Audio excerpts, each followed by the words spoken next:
그래서 우리가 지난번에 나눴던 내용 중에 중요한 내용만 잠깐 좀 살펴보고 우리 오늘 말씀 또 같이 함께 생각해 보시겠습니다. 우리 한번 마태복음 한번 찾아보실까요? 마태복음 24장입니다. 마태복음 24장 36절죠? 네, 오늘 아마 마태복음 24장을 많이 살펴보게 될 것 같은데요. Matthew chapter 24 verse 36. 마태복음 24장 36절입니다. 예. 이 부분이 이제 우리가 알고 이제 종말론에 대한 오해를 하게 되는 그런 말씀이죠. 우리 마태복음 24장 36절 같이 한번 읽어보시겠습니다. 시작. 그러나 그날과 그때는 아무도 모르나니 하늘의 천사들도 아들도 모르고 아직 아버지만 아시느니라. 그렇죠? 그래서 우리는 종말에 관하여서 그냥 예수님이 언젠간 재림하실 뿐이시지 성경은 그 이상 말하고 있지 않다라고 이야기하고 우리 그런 성경에 대한 좀 오해를 가지고 있습니다. 그러나 우리가 새벽에 누가복음을 살펴보기도 하고 또 에베소서를 살펴보기도 하고 또 수요일날 로마서를 살펴볼수록 성경은 점점 무엇에 대한 이야기를 하고 있음을 우리는 깨닫게 되냐면은 이토록 예수님의 재림에 관하여서 성도의 부활에 관하여서 많이 말하고 있구나라는 것을 발견하게 되는데요. 이걸 이제 이 말씀 우리가 어떻게 말씀을 상고했었냐면은 정말 예수님이 재림의 날, 재림의 때를 예수님도 성령님도 모르실까? 그렇지 않다는 것 우리가 살펴봤었죠. 그렇죠? 왜냐하면 누가 재림하시는 날이죠? 예수님이 재림하시는 날이죠. 근데 예수님 모르신다? 말이 됩니까? 말이 안 되죠. 그렇죠? 더군다나 우리가 고린도전서 2장 10절 하나님의 모든 것을 누가 통달하셨다? 성령이 통달하셨다. 하나님의 깊은 것까지도 누가 통달하셨느니라? 이제 성령이 통달하셨다. 성령이 통달하셨다고 그러셨어요. 그렇죠? 그 성령은 누구의 영이시죠? 하나님의 영이시면서 동시에 예수의 영이시죠. 그러니까 예수님이 그러면 하나님의 모든 것을 통달하신 성령이 예수의 영이신데 재림을 모르신다. 재림날을 모르신다. 말이 안 되는 내용입니다. 그러니까 이 내용은 이제 무슨 말이냐? 언제나 아버지를 높이시는, 그렇죠? 언제나 아버지, 언제나 성부 하나님을 높이시는 예수님의 아주 중요한 표현 방식입니다. 그 중에 대표적인 게 뭐였죠? 너가 어찌하여 나를 선하다 하느냐? 선하신 분은 오직 누구밖에 없느니라? 그러니까 하나님. 그 얘기는 예수님은 안 선하다는 얘기입니까? 아니죠. 예수님은 하나님의 선하심 그 자체시죠. 그렇죠? 근데 그만큼 하나님 아버지를 강조하시기 위한 표현이었을 뿐이지 예수님도 재림한 날짜를 모르십니다.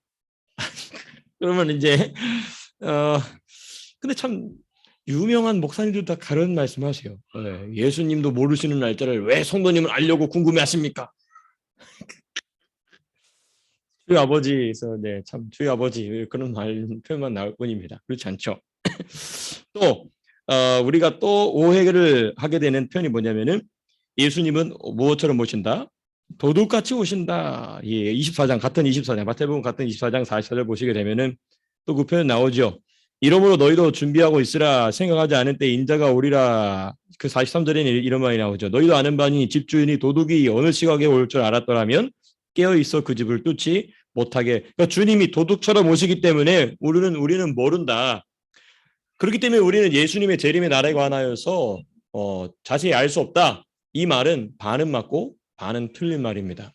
어떤 사람에게는 예수님이 도둑처럼 오시지만 어떤 사람에게는 예수님이 광명한 주님으로서 오신다. 그 말씀은 이 말씀을 누가 풀어주냐면 바울이 풀어줍니다. 우리 데살로니가 5장 한번 찾아보실까요? 데살로니가 전서 5장입니다. 데살로니가 전서 5장 1절에서부터 11절.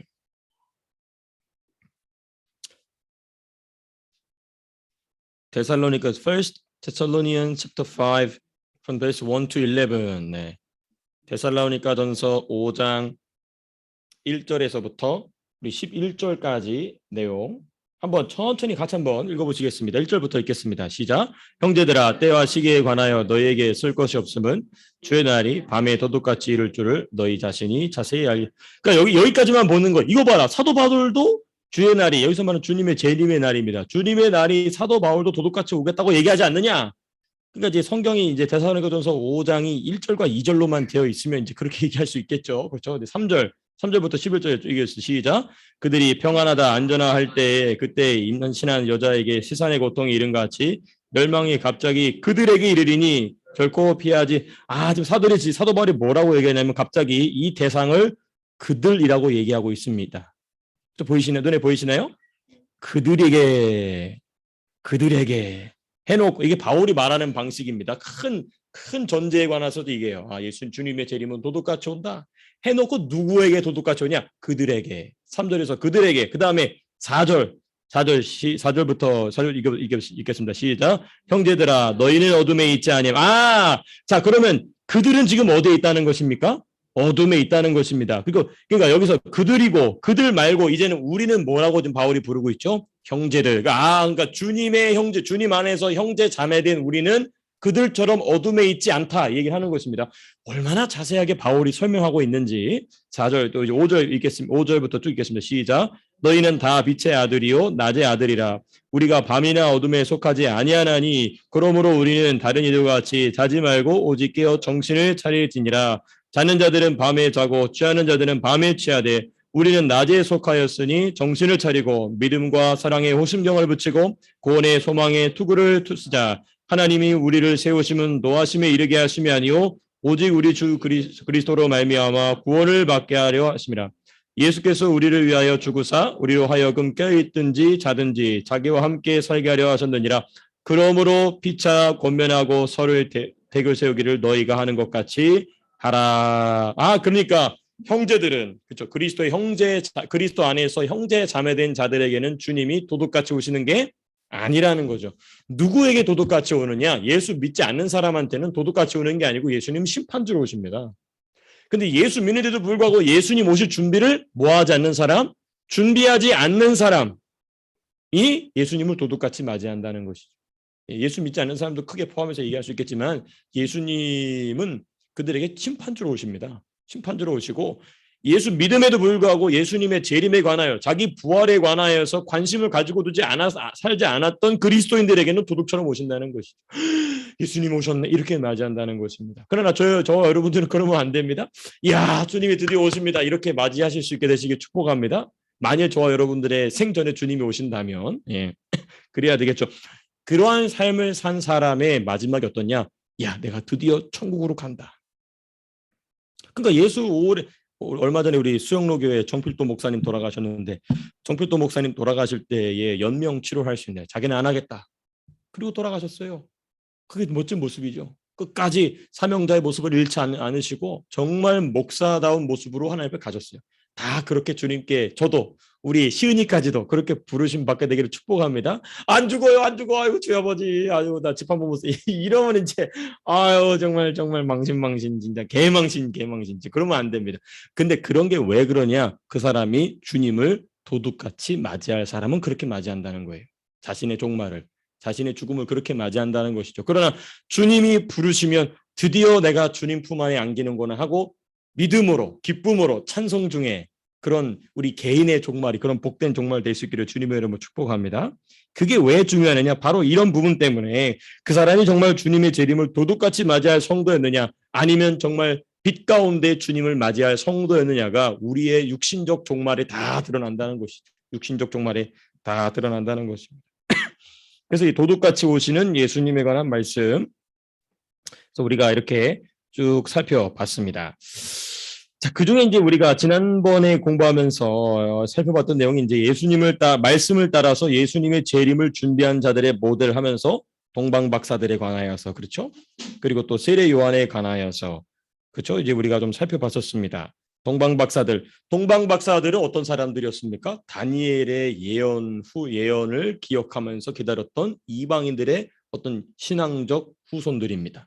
왜냐하면 이제 이걸 좀 깊이 있게 말씀을 드리면은 우리가 다니엘서 기록을 보게 되면 다니엘서는 이 후대에 나올 제국들의 역사를 미리 알고 있지 않습니까? 뭐 헬라 제국이라든지 뭐 이런 페르시아, 바사 제국 이름을 다 알아요. 그래서 신실하게 성경을 하나님 말씀으로 받아들이는 사람들은 이 다니엘이 하나님 주신 영감으로 계시로 알았다라고 하지만은 소위 말하는 독일에서 시작된 신신학 내지는 자유주의 신학 또는 문서 비평이라고 합니다. 그런 사람들은 아니다. 이거는 다니엘의 영향을 받았던 그 다니엘의 영향을 받았던 이방인 공동체가 있다. 그래서 그 이방인 공동체가 다니엘이라는 이름을 붙여서 쓴 책이다. 그러니까 그 마음속에 신앙이 얕거나 아니면 하나님을 향한 진실한 신앙, 아직 믿음을 갖지 못한 사람들, 이야, 그게 진리의 말씀처럼 들리는 거예요.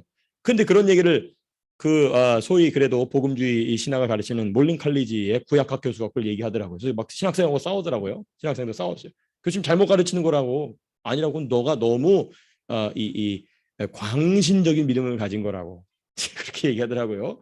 그런 사람들이 목사고 예, 시드니 남부에 가면은 아주 큰 베프티스트 처치의 담임 목사입니다. 이름을 바뀌지 않겠어요? 하여튼 그렇게 성경을 가르칩니다. 근데 제가 여기서 얘기하고자 하는 바는 뭐냐면은 그런 사람들이 주장할 때 다니엘의 영향을 받았던 이방인 공동체가 있었던 거는 사실이에요. 유대인은 아닌데 다니엘이 워낙에 탁월한 사람이었기 때문에 그 다니엘의 지혜나 다니엘의 영감이나 그 신령한 기도의 모습들을 옆에서 지켜보던 다니엘의 부하 신하도 있었을까 없었을까요? 있었죠. 그 사람들의 후예가 있었던 것은 분명합니다. 그건 역사적 사실이에요. 요세푸스에 그래도 나와요. 근데 이제 신신학자들은 그걸 가지고 이제 다니엘서는 영감된 책이 아니라 그냥 후대 사람들이 옛날 있던 책처럼 꾸며 쓴 책이다. 이런 식으로 얘기를 하죠. 근데 제가 얘기하고 싶은 건 뭐냐? 동방 박사들이 그 그룹 사람들이었다는 것입니다.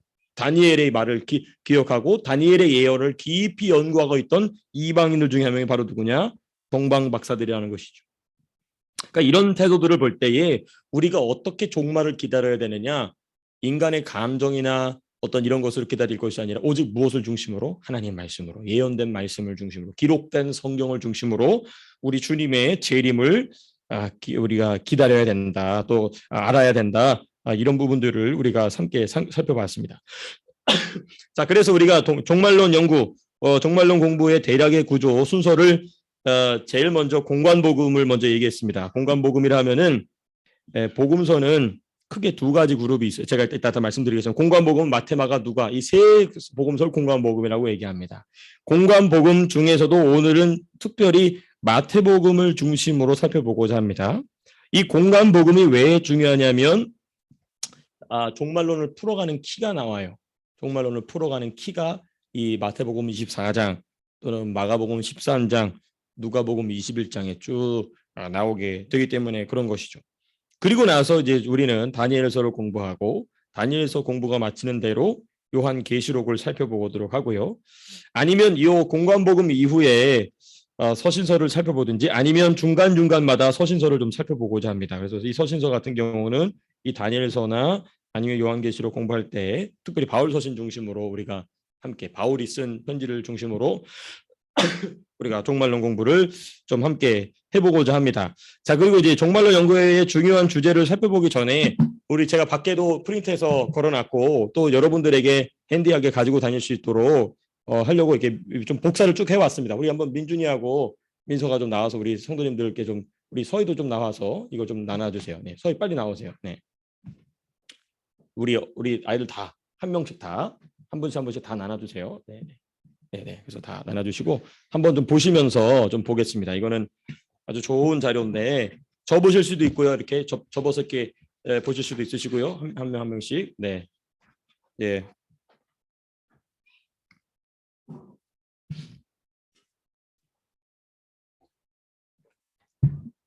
우리 효주자매님 것도 한 장 더 가지고 계셔주세요. 네, 네. 네, 그래서 이거는 우리 사랑제일교회에서 만든 자료인데 정가원 목사님께서 만든 자료인데 제가 이걸 받아가지고 이렇게 좀 프린트를 해봤습니다. 그래서 아주 유익한 자료인데 네, 고맙습니다. 우리 친구들 도와줘서 너무 고마워요. 네네. 한 분 한 분씩 다 가져가시고요. 네, 여유롭게 만들었으니까 필요하신 분들 또 있으시면 나중에 또 나눠주시면 되십니다. 이 다니엘서가 아니라 이 종말론 연구의 중요한 주제 중에 첫 번째가 뭐냐면 멸망에 가증한 것입니다. 멸망에 가증한 것. 예. 이 멸망에 가증한 것이 어디 나오나 한번 찾아보실까요? 멸망에 가증한 것. 예, 멸망에 가증한 것. 여기에 예, 이 그림에는 안 나오는 것 같은데 멸망에 가증한 것이 이 그림에는 어디 나오나요? 네, 그렇죠. 적그리스도죠. 적그리스도로 나오죠. 그렇죠. 적그리스도가 세울 환란 성전입니다. 예, 예, 그렇죠, 그렇죠. 북방왕은 조금 전 얘기고요. 예. 네, 네, 밑에. 예. 여기 이 그림에는 이 그림에는 제가 조금 착각을 했었나 보네요. 하여튼 이 그림을 우리가 이제 이 계속 가지고 다니시면서 계속 보셔야 되십니다. 여기 보게 되면은 거기 이방인의 시대 보이시나요? 동로마 위에 있는 이방인의 시대가 있지 않습니까? 또 Generation of Gentiles 이게 영어로 돼 있지 않은데 한국어로 이방인의 시대가 있습니다. 그 이방인의 시대가 쫙 끝이 나는 부분이 포인트가 있죠, 그렇죠? 이렇게 위에서 아래로 쫙 이렇게 갈색으로 되어 있죠. 그 부분이 바로 멸망에 가증한 것이 등장하는 때입니다. 멸망에 가증한 것이 등장하는 때. 예. 예. 적그리스도라고 되어 있는 바로 그 부분입니다. 예. 그쵸. 휴거와 그 표현이 그렇게 쭉 되어 있는 그 내용이 이제 멸망에 가증한 것입니다.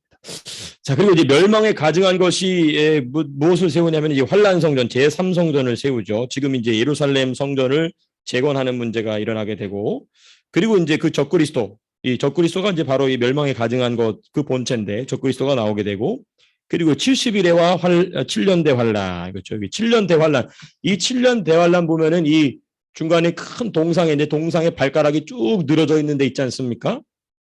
네. 그 동산에 발가락이 쭉 늘어져 있는데 거기 보면 두 증인 전 3년 반, 그렇죠? 대환란 이렇게 쭉 이제 표시된 부분이 있으시죠. 거기가 이제 바로 3년 이 7년 대환란 부분인데 이 그림이 약간 조금 이 표현상 오류가 조금 있긴 하지만은 네, 어찌 되었든 이 표현은 그림 안에서 다 표현되지 않았지만 두 증인과 전 3년 반과 후 3년 반에 대한 이야기가 쭉 이제 나오고 있는 것이죠. 예. 그래서 그 위에 보게 되면은 7인봉, 7나팔, 7대접 이게 나오는 게 다 이게 7년 대환란 가운데 나타나게 될 현상에 관하여서 이 내용은 요한계시록에 다 나와 있습니다. 이 내용은 전부 요한계시록에 있습니다. 이건 우리가 요한계시록을 살펴보면서 우리가 좀 더 자세하게 살펴보시겠습니다. 예. 그래서 이게 전체 큰 주제에 관한 내용을 우리가 지난 시간에 살펴봤습니다. 자, 그럼 이제 오늘은 공관복음을 중심으로 종말론 공부를 또 한번 시작해 보시겠습니다. 예.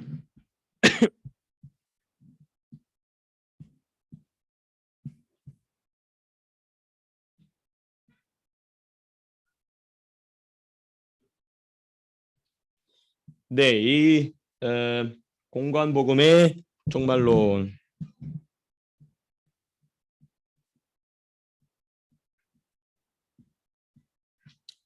공관복음의 공관복음의 종말론.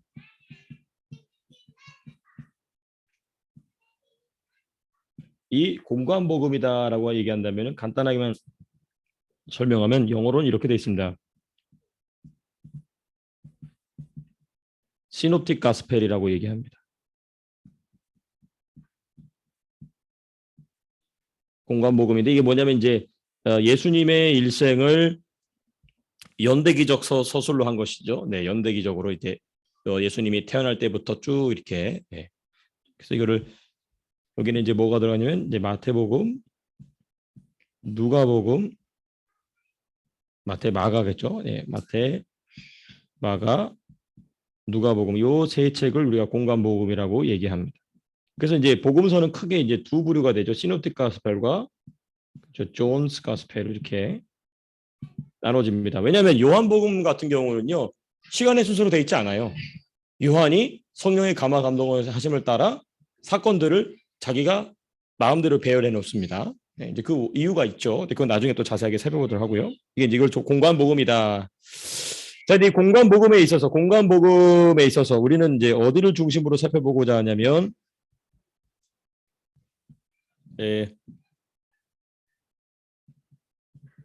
마태복음 주죠. 마태복음 24장에서 저 25장을 중심으로.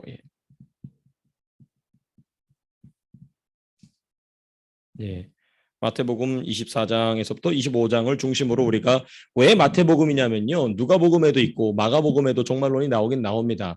그러나 종말론에 관련한 기록이 가장 긴 것은 마태복음입니다.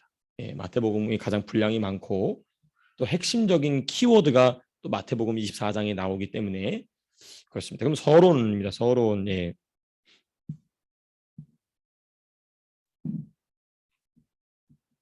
서론 인트로덕션이죠. 예. 공관복음의 역할입니다. 종말론 연구에 있어서 공관복음의 역할, 예,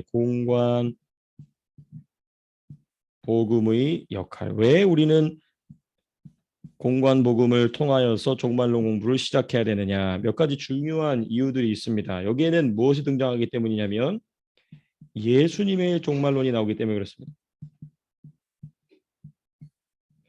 종말론의 핵심은 종말의 핵심은 무엇입니까? 예수님의 재림이죠. 그러니까 예수님의 재림이기 때문에 예수님이 당신의 입술로 뭐라고 말씀하셨는지가 핵심이 되어야 하는 것은 너무나 당연한 인지상정인 것이죠. 예. 특별히 조금 이걸 표현을 더 해본다면 예수님의 7대 그렇죠. 예수님의 7대 사역, 복음의 7대 사역 중 마지막 사역들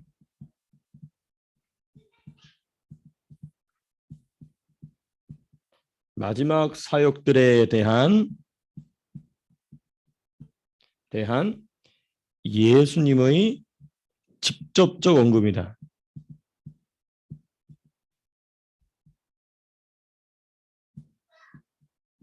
예, 직접 예수님이 언급하셨어요. 근데 왜 이게 중요하냐면요. 먼저 일단 예수님의 7대 사역이 뭔지를 좀 우리가 알아야 되겠죠. 예수님의 7대 사역 첫 번째가 무엇이냐면 탄생입니다. 예수님의 탄생 자체가 놀라운 사역입니다. 그 다음 고난입니다. 고난 받으심, 그렇죠? 그 다음에 죽으심, 네, 죽으심. 그 다음에 네 번째는 부활입니다. 부활. 그다음 그렇죠. 부활 다음에 무엇이죠? 승천입니다. 승천. 그다음에 승천 다음에 무엇이죠? 재림입니다. 재림 다음에 무엇입니까? 그렇죠. 왕국에. 자, 그런데 제가 왜 이것을 직접 언급이라는 표현을 사용했느냐? 이 예수님의 탄생이나 고난이나 죽으심 부활에 관해서도 예수님이 나는 죽어야 하리라 나는 삶에 다시 살아나리라 직접 말씀하셨지만은 탄생 고난 죽으심 부활 같은 경우는 그 언급 자체가 많지가 않아요. 그냥 예수님 직접 몸으로 몸소 하십니다. 그런데 요 마지막 세 부분 있지 않습니까? 마지막 세 부분 재림 이두 부분이네요. 재림과 왕국 관련해서는 예수님이 계속 말씀을 하십니다. 이건 보여줄 수 있는 게 아니고 마지막 부분이기 때문에 보여서 아는 게 아니기 때문에 더 말씀을 많이 하십니다. 그래서 기록이 많은 거죠. 예, 그래서 예수님의 모든 사역을 보게 되면 핵심이 다 여기 갇혀 있는 것입니다. 내가 어떻게 다시 돌아오리라, 내가 와서는 어떤 왕국을 하리라. 이 얘기를 계속 하시는 이유가 바로 이런 이유 때문에 예수님의 마지막 사역들이기 때문에 예수님이 직접 이렇게 많이 말씀하셨다라고 우리는 성경에서 발견하게 되는 것이죠. 자, 그다음 두 번째로 우리가 공간복음의 역할 두 번째는 뭐냐면 성경적 종말론.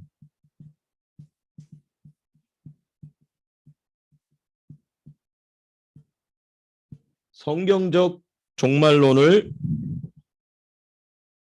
풀어가는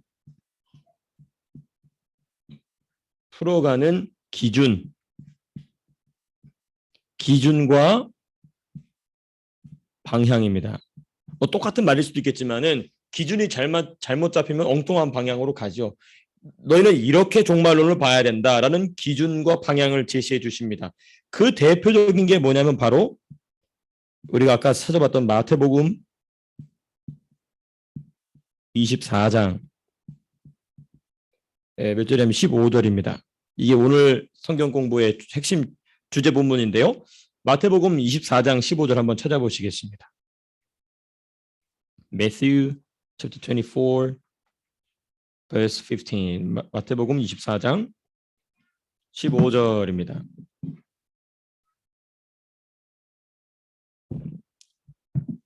같이 한번 읽겠습니다. 시작. 그러므로 너희가 선지자 다니엘이 말한 바 멸망에 가증한 것이 거룩한 곳에 선 것을 보거든 읽는 자는 깨달을진저. 여러분 이게 핵심 중에 핵심입니다. 예수님이 말씀하시는 종말론의 핵심 뭐냐? 너희가 누가 말한 바? 선지자 다니엘이 말한 바. 이게 참 중요합니다. 이게 이제 여기는 멸망에 가증한 것이죠. 멸망의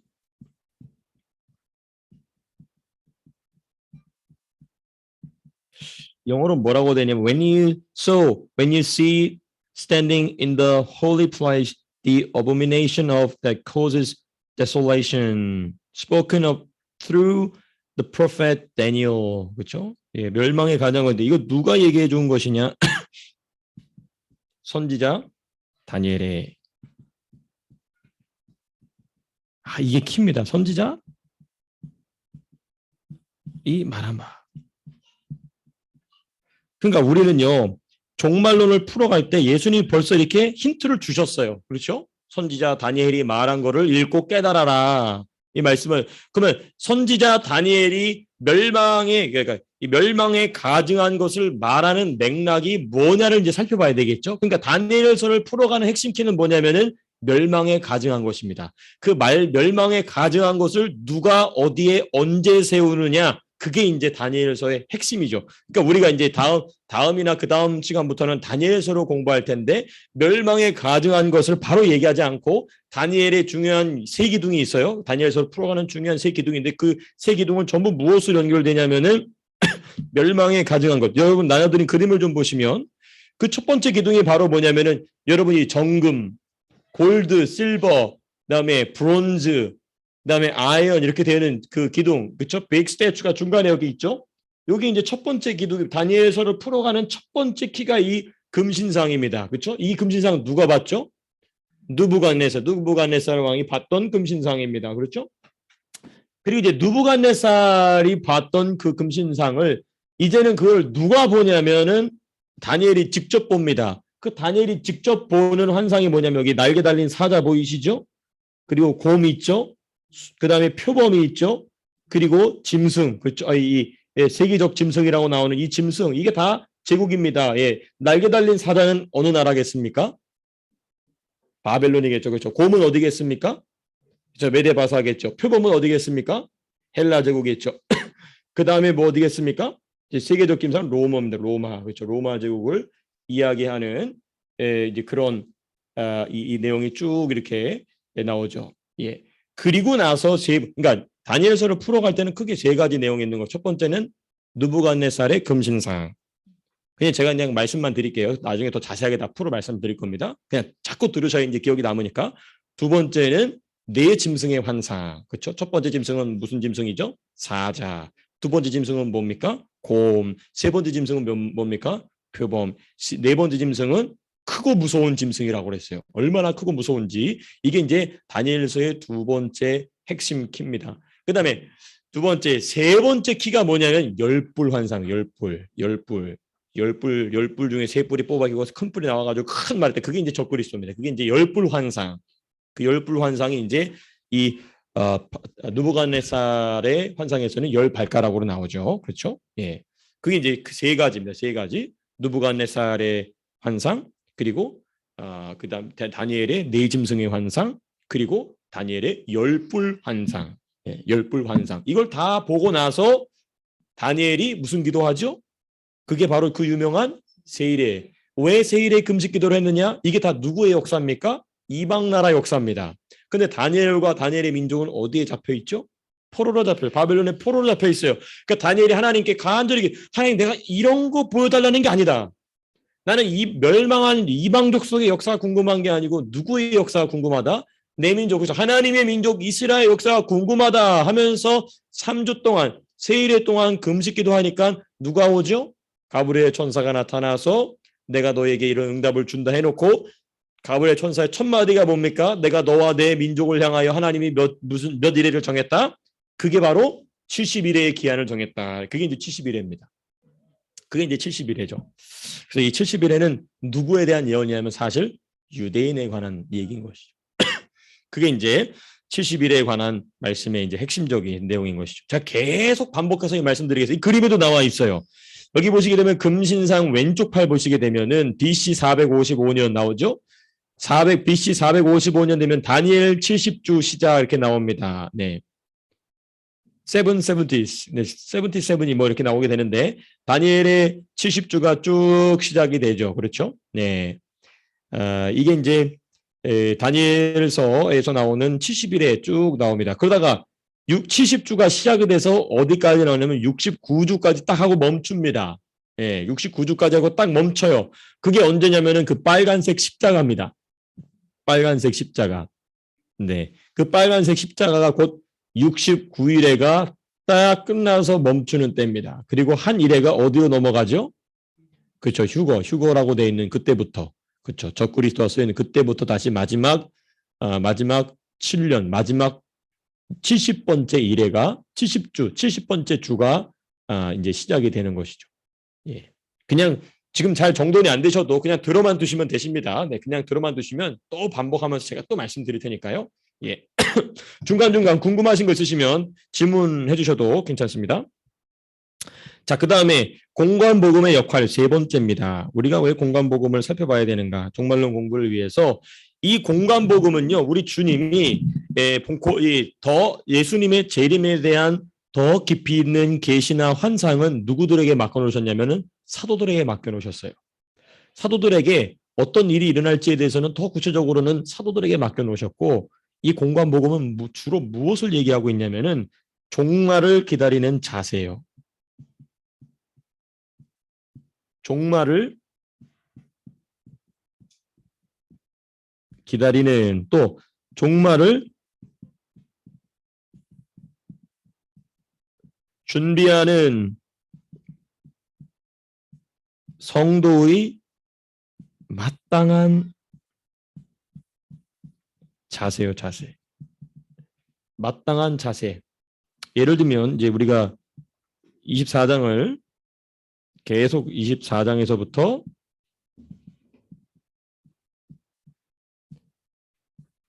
25장을 살펴볼 텐데요. 이 마태복음 24장에서부터 네, 이거 종이 받으셨어요? 이거? 네, 거기 있어요. 네네네. 아유, 멀리서부터 오셔서 고생하셨습니다. 우리가 성경적 교회입니다. 하나님 말씀 보니까 원근 각처에서 왔다고 그랬거든요. 이제 원근 각처에서 뉴카슬에서 또 왔어요. 아유, 할렐루야. 너무 감사해요. 뉴카슬 멀더라고요. 아유, 얼마나 먼지 그 날아다니는 날벌레들이 얼마나 윈드스크린 가서 처박혀 죽는지 엄청 멀더라고요. 어쨌든 감사합니다. 너무너무 감사해요. 이 자세에 대한 얘기를 보게 되면은 24장 4절을 보시면 또 이런 거예요. 미혹을 받지 않도록 주의하라.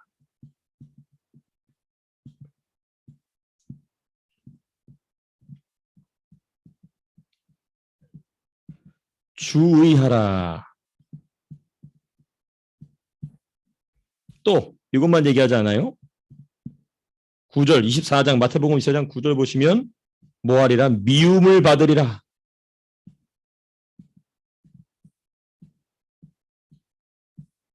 성경적으로 하나님의 예수님의 재림을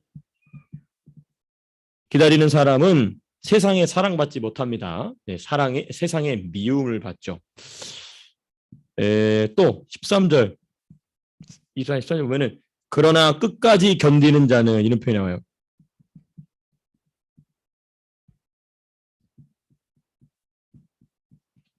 끝까지 견디는 자는 이게 뭡니까? 끝까지 뭐하란 얘기예요? 견디란 얘기입니다. 끝까지 견뎌라.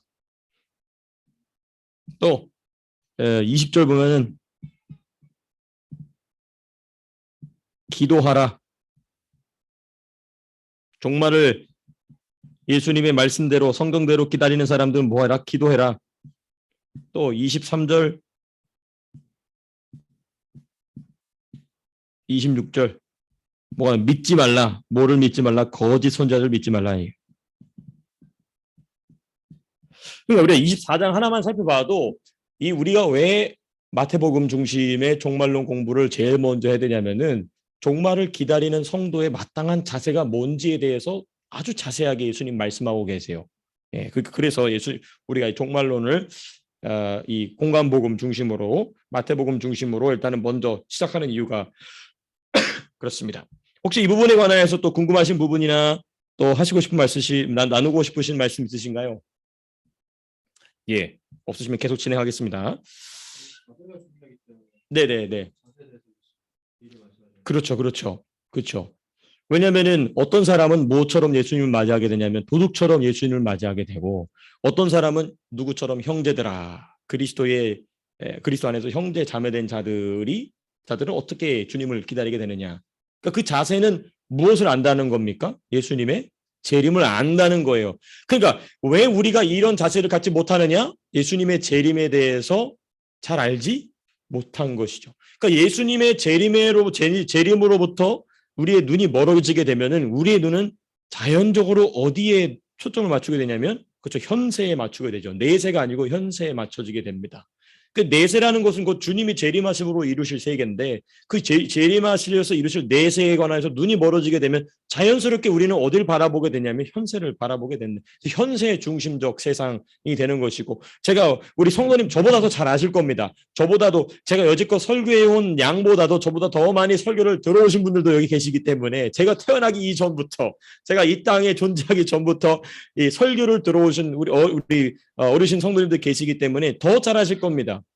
설교 중에 내세관이 불명확한 목회자들의 설교는 현세 중심적 설교를 하게 됩니다. 이 현세에서 어떻게 하면 도덕적으로 잘 살 것인가? 60년대, 70년대는 뭐가 중심이었죠? 어떻게 하면 잘 살게 될까? 그렇죠? 어떻게 하면 돈을 많이 벌게 될까? 그렇죠? 근데 이제는 돈을 좀 어느 정도 벌게 되니까 무엇으로 좀 더 고차원적인 데로 바뀌었어요. 뭐로 바뀌었다고요? 어떻게 하면 세상에게 욕먹지 않은 도덕적인 사람이 될까? 여기에 초점을 맞추게 되죠.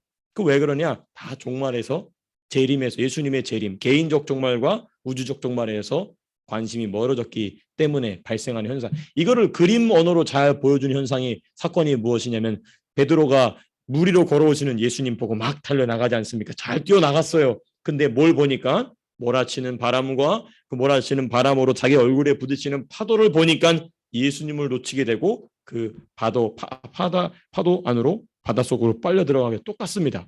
주님 바라보는 것, 주님 재림 바라보는 걸 놓치면 우리는 세상 속으로 빨려 들어가는 것이죠. 그래서 우리가 이렇게 종말론을 공부하는 것이고 구체적으로 이 종말을 기다리는 성도의 자세를 구체적으로 이야기하고 있는 게 바로 이 마태복음 24장과 25장이다. 이제 그래서 우리가 이 말씀을 상고하고 있는 것입니다. 자, 그러면 이제 마태복음 24장과 25장의 구조를 좀 살펴보시겠습니다. 다 우리가 세밀하게 제가 다 하지는 못하고요. 대략적인 구조만 하더라도 오늘 이 시간 충분히 사용하게 될 것 같은데요. 예, 마태복음 24장의 구조와 내용. 여러분 좀 더우시면은 창문을 열어도 괜찮습니다.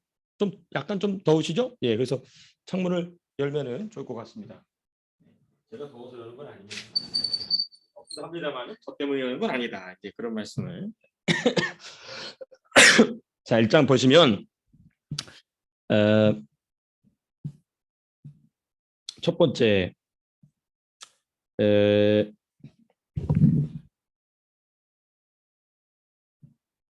죄송합니다. 예, 24장 1절에서부터 14절까지는요. 예수님 종말론의 서론입니다. 예, 서론이 나와요. 이 서론에는 무슨 내용이 나오냐면 때와 징조에 대한 얘기입니다. Time and signs에 나와요. 네, 이 내용이 나옵니다. 첫 번째로는 거짓 그리스도라는 표현이 나옵니다. 4절에서부터 5절 보시게 되면은 거짓 그리스도라는 표현이 나와요. 다음 또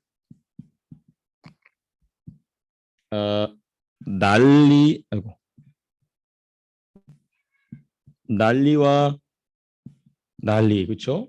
그다음 또 뭐가 납니까? 난리 소문이 나죠, 그렇죠? 예. 또 7절에서 8절은 무엇이 나옵니까? 민족과 예, 그렇죠. 민족과 민족이 또 나라와 나라가 대적합니다. 플러스 여기에 뭐가 나타나면 기근과 지진입니다. 기근 예. 그다음 또 무엇이 있냐면은 9절 예.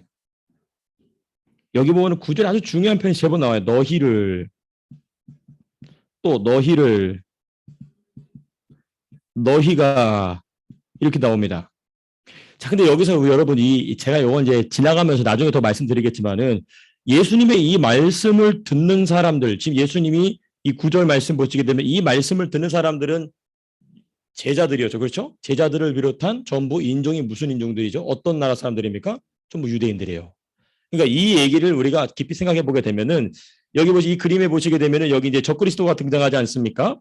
여기 이제 대환란이 나오거든요. 근데 Great Tribulation이라는 게 여기 나오게 되는데 이때 예수님이 말씀하시는 이 대환란을 주로 당하는 사람들의 민족이 어디냐는 거예요. 유대인들이란 얘기죠. 여기서 말하는 너희가라는 것은 제너럴한 의미가 일반적 의미에서 너희 그리스도인을 통칭하는 의미가 아니고 이 말씀을 지금 듣고 있는 유대인들 너희가라고 얘기하고 있는 것입니다. 그건 이제 우리가 또 자세하게 살펴보도록 하고요. 자, 그 다음에 11절에서부터 또 12절 보시게 되면은 거짓 선지자들이 나옵니다. 예. 보시게 되면은 거짓 선지자들의 미혹.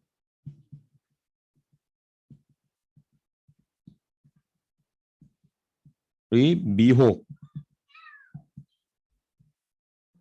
그리고 불법의 성행. 그리고 사랑의 식음. 네. 거짓 선지자들이 등장한다는 것입니다. 예수님의 재림이나 종말에 관한 거짓 선지자들이 등장한다. 거짓 선지, 참 선지자는 예수님을 얘기하지만 거짓 선지자는 예수님을 얘기하지 않지만 예수님을 얘기하는 척하는 사람들입니다. 예수님을 얘기하는데 예수님을 얘기하지 않는 사람들. 아주 역설적인 존재들이죠. 그 어떤 쉽게 하면 이런 겁니다. 뭐 자꾸 제가 실명을 거론해서 너무나 미안하지. 뭐 사실인 거 어떻게 하겠습니까? 유나이팅 처치 같은 한국 호주의 유나이팅 처치 같은 경우가 그렇죠. 유나이팅 처치 같은 경우는 예수님을 믿는다고 얘기하지만 예수님의 동정녀 탄생을 부인하는 신학을 가르치죠. 예수님의 동정녀 탄생 부인합니다. 그런 건 없다. 이제 이렇게 얘기하죠. 핵심적인 그 자유주의 신학이라고 얘기하는. 물론 이제 유나이팅 처치에 소속됐다고 해서 다 그런 건 아닙니다. 특별히 한인교회들 같은 경우는 굉장히 보수적인 신학을 가지고 있죠. 그렇죠? 이제 그런 경우가 있지만 또 불법이 성행한다. 또 사랑 이건 구체적인 내용은 이 얘기를 또 얘기하는 게 너무 길어지기 때문에 나중에 또 자세하게 나누도록 하고요. 여기서 핵심은 뭐냐면은 성도가 교회가 무엇을 받는다? 핍박, 배척과 핍박을 받는다.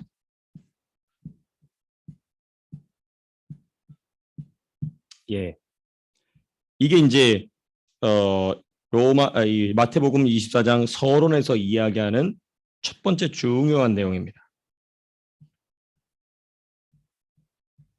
그런데 우리가 한 가지 더 살펴봐야 될 게 또 있는데요. 그게 뭐냐면 14장 한번 보시겠습니다. 24장 14절인가요? 예.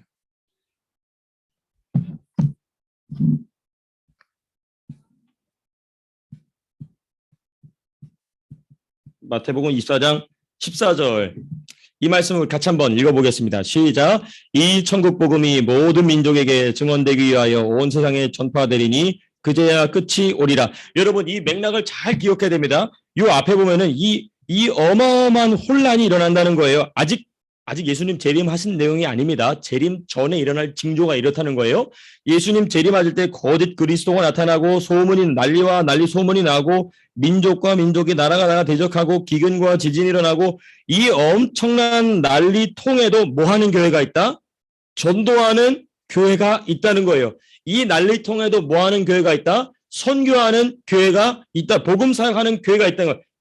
그러니까 지금 13절까지 쭉 이런 엄청난 사건들이 이러한 징조들이 일어나는데 14절 보니까 뭐라고 그래요? 이 천국 복음이 모든 민족에게 증언되기 위하여. 이게 뭡니까? 증언하러 가는 사람이 있다 없다? 있다는 거예요. 그러니까 우리는 이 종말론을 공부하고 나서 뭐 해야 되냐면은 산속으로 들어가는 게 그 이단들이 꼭 하는 짓이 그겁니다. 그게 아니고 이 천국 복음을 가지고 내가 살고 있는 지역으로 내 옆에 있는 이웃으로 또 이 바다를 건너서 다른 민족에까지 나가서 복음을 전해야 되는 이유가 뭐냐? 이 일 때문에 그렇다는 것입니다. 이 일을 데살로니가 전서 후서에서는 바울이 뭐라고 얘기하냐면 막는 자의 사명이다 얘기해요. 불법의 아들이 언젠가 나타나게 될 텐데 그 불법의 아들이 나타나기까지 막는 자가 있는데 그 막는 자가 뭐냐면 끝까지 복음 사역하는 교회, 끝까지 복음 전하는, 그래서 우리 다음 주 주일에 전도하러 나가죠. 그렇죠? 끝까지 이 막는 자의 사역을 감당하는 교회를 통하여서 이 천국 복음이 모든 민족에게 증언된다는 것입니다. 그리고 나서 그제야 끝이 오리라 하는 것입니다. 그러니까 우리의 전도는요, 내가 사정이 안 돼서 내가 믿을, 그런 변명은 소용이 안 되는 거예요. 그냥 때를 얻든지 못 얻든지 우리는 복음을 전하는 것입니다. 우리가 준비가 돼서 저 복음을 전하는 게 아니라 주님의 재림이 뭐였기 때문에, 임박하였기 때문에, 그렇기 때문에 우리는 나가서 전도하고 복음을 증거하는 것이죠. 이게 이제 바로 우리가 복음서 중심으로 종말론을 살펴보는 중요한 이유입니다. 천국 복음의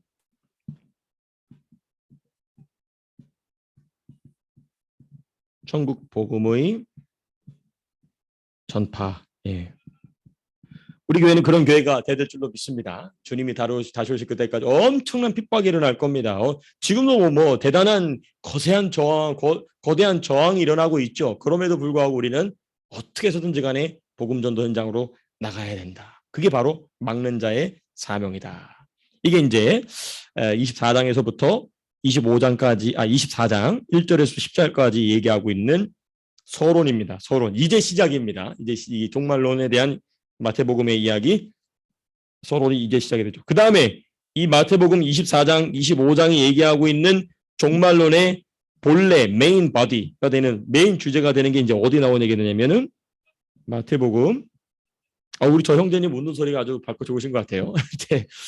마태복음 24장 15절에서부터 31절에는 뭐가 나오냐면 여기 이제 대환란이 나옵니다. 대환란에 대한 이야기가 이제 15절에서부터 31절에 나오게 됩니다. 대환란이 뭐냐? 대환란이 뭐냐? 이제 살펴보려면 먼저 제일 첫 번째 뭘 생각해 봐야 되냐면요. 대환란과 종말은 무슨 관계가 있느냐? 그러니까 우리는 이게 지식이 뭉뚱그려져 있어서 그냥 대환란이 종말이요 이렇게 생각하는데 그게 아닙니다. 좀 우리가 순서를 정리할 필요가 있어요. 종말과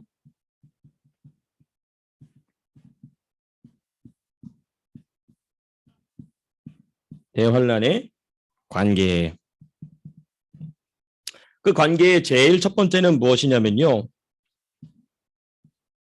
이 대환란이 시작되는 순간 바로 이제 종말이 온 겁니다. 그때부터 종말의 시작인 것입니다. 종말이라는 것이 적어서 말씀을 드리면 종말은 무엇으로부터 시작이 되느냐?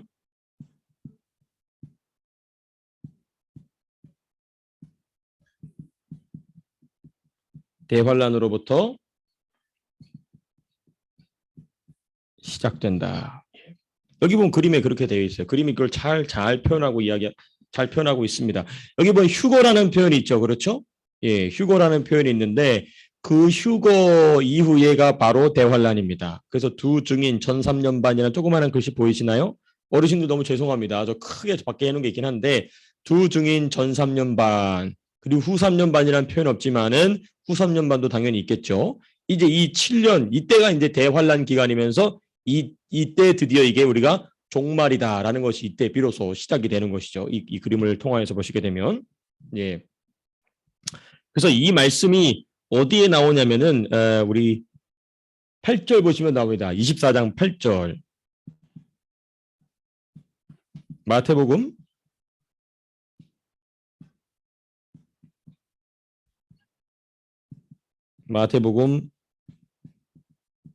24장 8절 같이 한번 읽어보시겠습니다. 시작. 이 모든 것은 재난의 시작이라. 그러니까 지금 우리가 뭘 봤냐면은 요 앞에 요 내용 있지 않습니까? 요 내용 이게 뭐 엄청난 내용들이 쭉 나오지 않습니까? 이거는 뭐에 불과하다? 시작에 불과하다는 거예요. 시작에 불과하다. 8절에 그랬죠. 이 모든 것은 재난의 시작이다. All these are the beginning of birth pains. 그렇죠? 이 모든 일의 시작에 불과하다. 예. 그러니까 이걸 이제 좀 더 정리해서 말씀드린다면은 이렇게 본다면 1절에서부터 14절은 종말의 종말의 전조 현상에 불과하다. 예, 전조 현상에 불과하다. 그러니까 이런 현상들을 보게 되면 아, 드디어 예수님 오실 때가 진짜 가까웠구나. 진짜 가까웠구나. 예, 그게 이제 나타나죠. 그다음에 이제 또 보시게 되면은 이 종말과 대환란의 관계에 관해서 이제 두 번째로 우리가 좀 생각해야 될 내용은 무엇이냐면요. 종말은요, 대환란으로 시작되고, 예.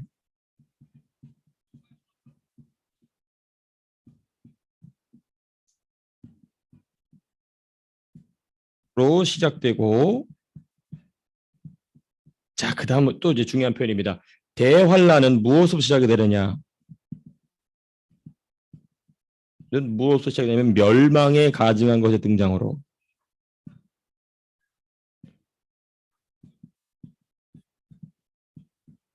멸망의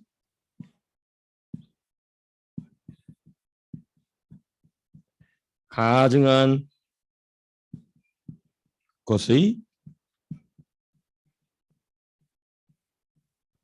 등장으로 시작된다. 예, 멸망에 가증한 것으로 시작이 된다.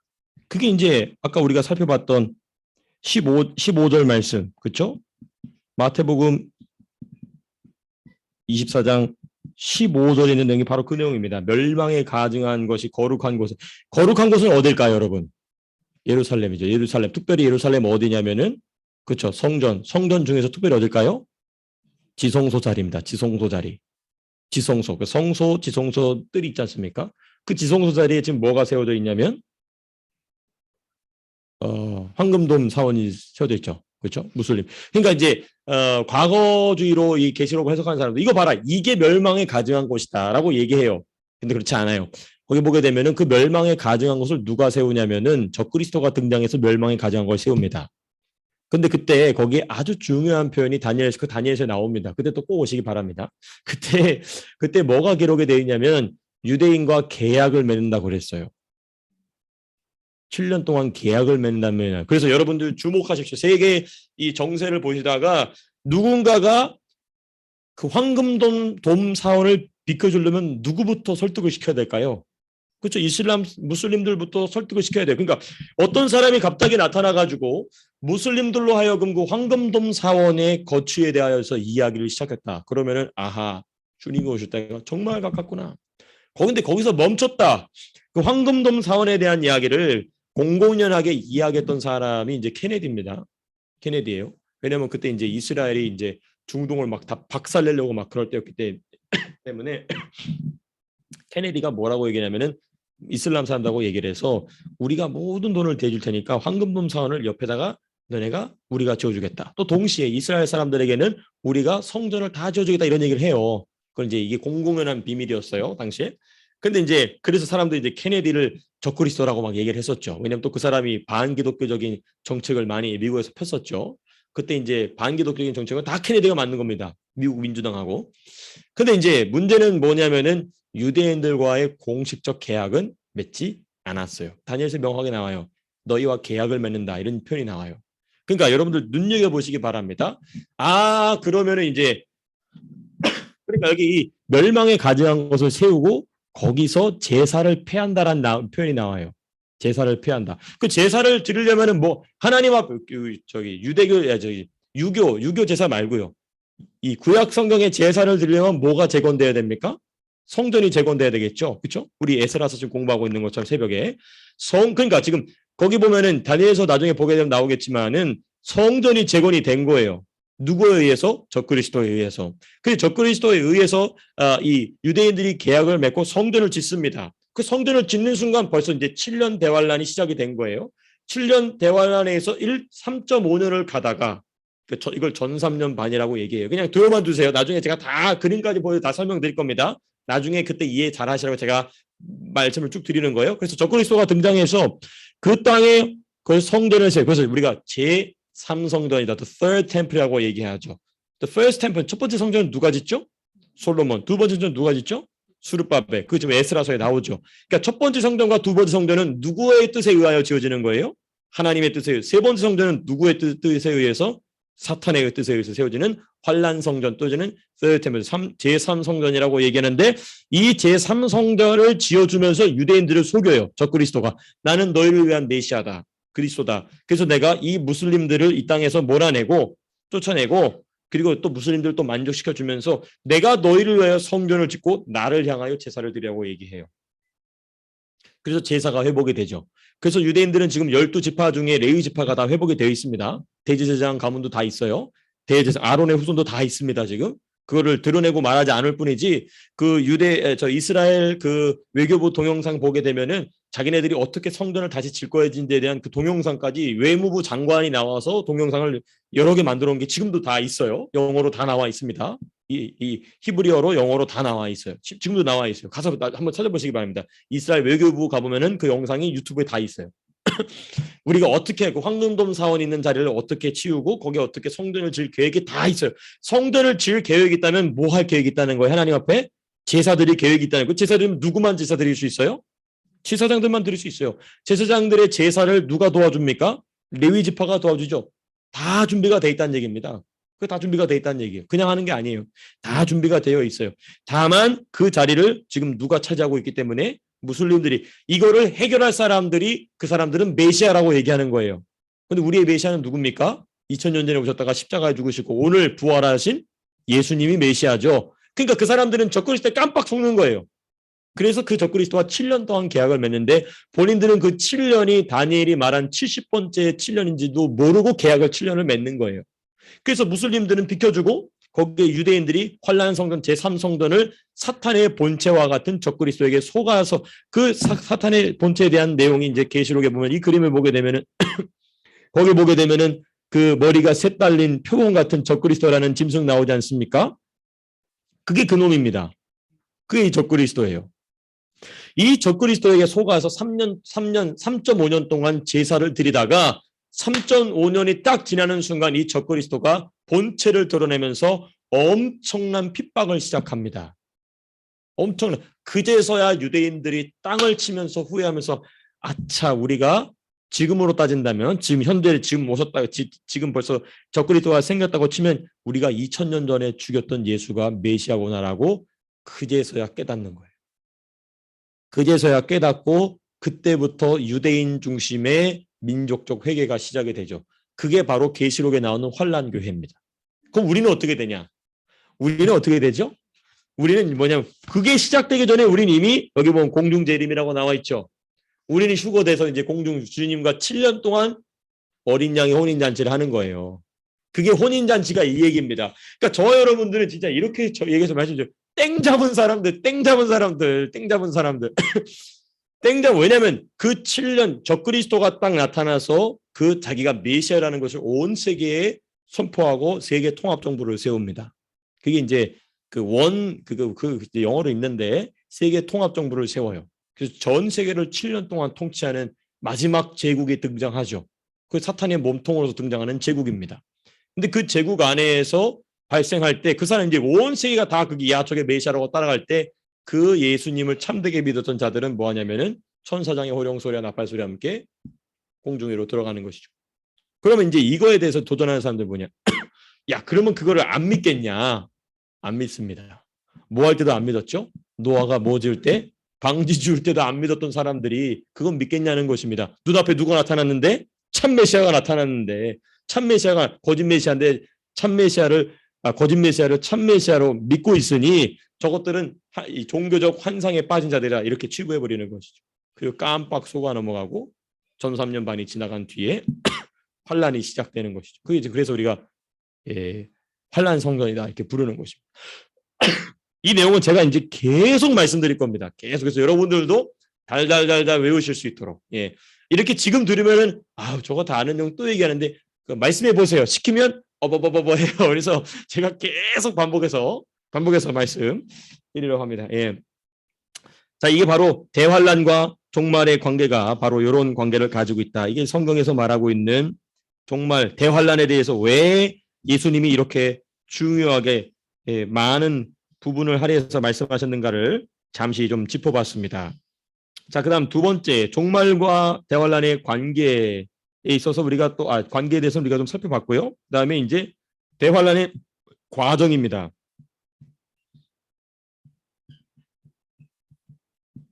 사실 이 대환란의 과정은요, 누가 제일 잘 봤을까요, 여러분? 요한이 제일 잘 봤습니다. 요한계시록. 그러니까 요한계시록 전체가 그 대환란 7년 동안 내용을 쫙 펼쳐놓은 거예요. 물론 중간에 천년왕국도 들어가지만 그 그림이 이제 여기 나오는 이 그림 7인봉, 7나팔, 여자와 용, 그렇죠? 7대, 대접 심판. 여기서 말하는 여자는 어떤 여자냐면은 배가 해산할 때가 차가지고 막 이제 용에게 쫓기는 여자 있지 않습니까? 그 용에게 쫓기는 여자가 뭐냐면 교회예요. 근데 그 교회가 뭐냐면 뒤늦게 자신들이 메시아를 2000년 전에 잡아 죽였다라는 것을 깨달은 유대인 중심의 교회입니다. 유대인만 있는 건 아니면 이방인들도 있어요. 근데 유대인 중심의 교회가 해산할 때가 사실 얼마나 다급해요. 이제 애가 나와야 되는데 용이 와서 막 잡으려고 그러는 거예요. 용이었나요? 뱀이었나요? 용이죠. 용이 와서 잡으려고 그러는 거예요. 그러니까 그렇게 핍박이 심하다는 거예요. 그때 우리는 뭐 한다고요? 예, 휴거돼서 7년 대환란 동안 우리는 7년 동안 어린 양이 혼인 잔치 한다는 거예요. 땡 잡은 겁니다. 땡 잡은. 그러니까 우리가 이 종말론 공부해 놓고 예수를 시원찮게 믿으면 진짜 그런 사람들은 돌봐놓고 돌봐주고 이제 기도해 줘야 돼. 불쌍한 인간인 거예요. 이렇게 이 말씀을 듣고도 신앙생활 대충 한다. 그러면 이제 그 사람들은 이제 주님도 포기한 사람이 되는 거죠. 절대 그렇게 돼서는 안 됩니다. 우리는 정말 큰 복을 받은 사람들인 것이죠. 근데 이제 일부 이렇게 주장하시는 분들이 있어요. 일부 소수 침례교단에서는 우리 민서가 죽도록 싫어하는 지금 이제 우리 병든 닭처럼 너무 힘들어하고 졸고 있는 우리 두 아이들 너무 미안해요. 사랑하지 말고 축복합니다. 어찌되었든 쟤네 학교에서는 이 환란을 모든 교회가 다 당한다고 얘기해요. 그러니까 이제 이 대환란에 우리가 참여하냐 참여하지 않느냐. 그러니까 이제 예수님의 예수님의 7년 혼인 잔치를 7년 대환란 후로 볼 것이냐 전으로 볼 것이냐에 대한 논쟁이 좀 있는데 제가 이렇게 볼 때는 전에 있어요. 왜냐하면 바울이 말하는 논조가 그렇거든요. 왜냐하면 천사장의 나팔 소리가 나고 데살로니가 전서에 나옵니다. 4장에 5장에. 그러니까 나팔 소리가 나고 올라간 다음에 밑에서는 환란이 일어나. 이 맥락 안에 딱 이야기하고 있거든요.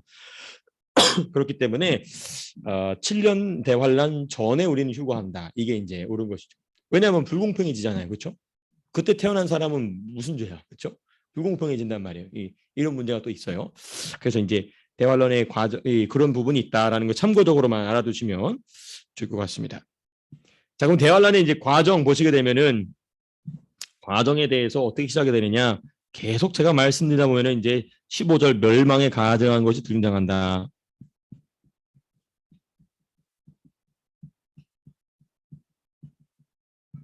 예.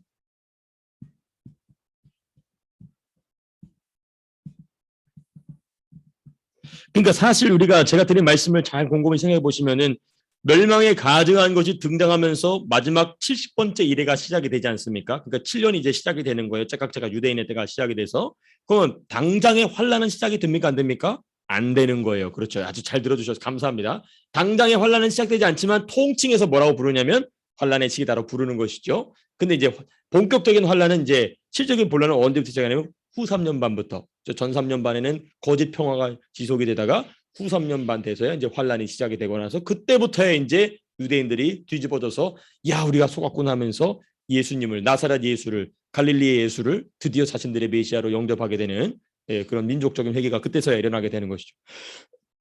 예. 그래서 여러분 선지자 다니엘이 말한 멸망에 가증한 것을 아는 것이 종말론 공부의 핵심입니다. 이게 전체예요. 이게 전부 이게 사실상 핵심입니다. 자, 그 다음에 대환란의 과정 속에서 우리가 좀 생각해야 될 두 번째 내용은 무엇이냐면 21절에서부터 22절을 보시게 되면 대환란의 정도가 나옵니다. 얼마나 이 환란이 심한가. 예. 얼마나 이 환란이 심한가. 우리 21절 한번 보실까요? 마태복음 24장 21절 보시면은 마태복음 24장 21절 같이 한번 읽어보겠습니다. 시작. 이는 그때 큰 환란이 있겠습니다. 창세로부터 지금까지 이런 환란이 없고 후에도 없으리라. 창세로부터 이런 환란이 없겠고 그 여태까지 인류 전체가 당한 환란 중에 성경 역사 중에 가장 강력한 환란은 뭐였습니까? 노아의 방주죠. 노아의 방주로 10명도 안 되는 사람, 10명, 20명도 안 되는 사람만 남고 모든 인류가 싹 죽어버립니다. 동물도 싹 죽어버리고 식물 싹 죽어버려요. 전부 싹 죽어. 지구상에 존재하는 모든 생명체는 다 죽어버립니다. 이것보다 큰 환란이 있습니까? 없습니까? 없어요. 그러니까 지금까지 우리 인간 역사만 보더라도 이런 환란이 일어난 적이 있습니까? 없습니까? 없어요. 지금 성경이 뭐라고 얘기하고 있습니까? 큰 환란이 있겠다. 이 환란은 창세부터 예수님이 하나님이 천지를 창조한 이후부터 이런 환란이 없었고 그 이후에도 없을 것이다. 그러니까 지금 여태까지 인간의 역사 속에서 한 번도 경험해보지 못한 환란이라는 거예요. 그러니까 1차 세계대전이나 2차 세계대전이 엄청난 환란이었지만은 그럴 만한 환란은 아니라는 것이죠. 그러니까 이미 이런 환란은 지나갔다라고 얘기하는 무천년주의자들의 주장은 잘못된 거죠. 천년왕국 없다라고 말하는 현대의 장로교 신학은 그 부분은 잘못됐다는 거예요. 대부분의 장로교는 다 그렇게 가르치죠. 그런 환란 없다고 얘기합니다. 근데 있어요. 여기 뭐라고 얘기합니까? 분명히 있겠죠. 이런 환란이 없을 것이다 하고 분명히 노아 홍수보다도 더 극한의 환란이 난다. 예, 창세로부터 지금까지 이런 환란이 없다. 예, 그래서 좀 그러니까 성경 구절을 사례로 네, 쟤네들이 점점 연기가 늘어나고 있어요. 한두 번 속는 게 아닙니다. 이제 예. 또 뭐라고 얘기하냐면은 육신적 생명이 보존될 수 없다 이렇게 나와요. 22절 보시면 또 나오죠. 22절 같이 한번 읽어보겠습니다. 시작. 그 날들을 감하지 아니하면 모든 육체가 구원을 얻지 못할 것이나 그러나 택하신 자들을 위하여 그 날들을 감하시리라. 그럼 여기서 택하신 자들은 누구겠습니까? 일반 성도를 얘기하는 겁니까? 유대 성도들을 얘기하는 겁니까? 유대 성도들이죠. 그렇죠? 그 날들을 감하지 않으면 살아남을 사람이 있다 없다? 없다는 거예요. 계시록을 보게 되면 전 인구의 3분의 1 일단 다 죽어버려요. 죽기 시작해요. 전 인구의 3분의 1이 죽는 거로 시작이 돼요. 그러니까 이번 코로나 팬데믹은 우스운 겁니다. 예. 전초전도 아니고 그냥 우스운 거예요. 우스운 거예요. 이 인구의 3분의 1이 죽어나가요. 일단 이 사탄이 하나님의 허용에 의해서 환란을 시작할 때 보게 되면은 살아있는 사람을 그냥 3분의 1 싹 죽여버려요. 무슨 방법이 됐든지 간에. 그래서 이제 그거를 이제 그 3분의 1로 또 죽은 사람 중에 또 뭐가 일어납니까? 아마겟돈 전쟁이 일어나죠. 사람과 사람이 자기들끼리 막 쳐 죽이는 마지막 최후의 전쟁이 이제 어마어마한 전쟁이 일어나게 되죠. 그러니까 이제 사람들이 이제 그 엄청난 전쟁의 전쟁터가 어디가 되겠느냐. 이제 여러분들 어디라고 생각하세요? 어디가 될까요? 중동이죠. 중동입니다. 사실상 중동입니다. 이제 중동이라고 이야기를 하는데 중동인데 그 전쟁의 끝은 어디서 나느냐고 보냐면은 다니엘서에 우리가 계시를 중심으로 본다면 유럽입니다. 왜냐하면은 그 10발가락은 어디 제국과 연관되어 있죠? 로마 제국. 여기 그림 보세요. 여기 그림 보시면 여기 보시게 되면은 철로 되어 있는 로마 제국이 있지 않습니까? 동로마와 서로마, 그렇죠? 이스턴 로만 엠파이어 그다음에 웨스턴 로만 엠파이어가 있지 않습니까? 로마 제국 이후에 나타나는 10발가락 시대가 여기 시대예요. 그렇죠? 그러면 여러분 로마 제국은 어느 대륙에서 있던 제국입니까? 유럽이죠. 중동이나 아시아나 아프리카나 남아메리카 대륙이 아니고 로마 제국이 있던 지역은 유럽입니다.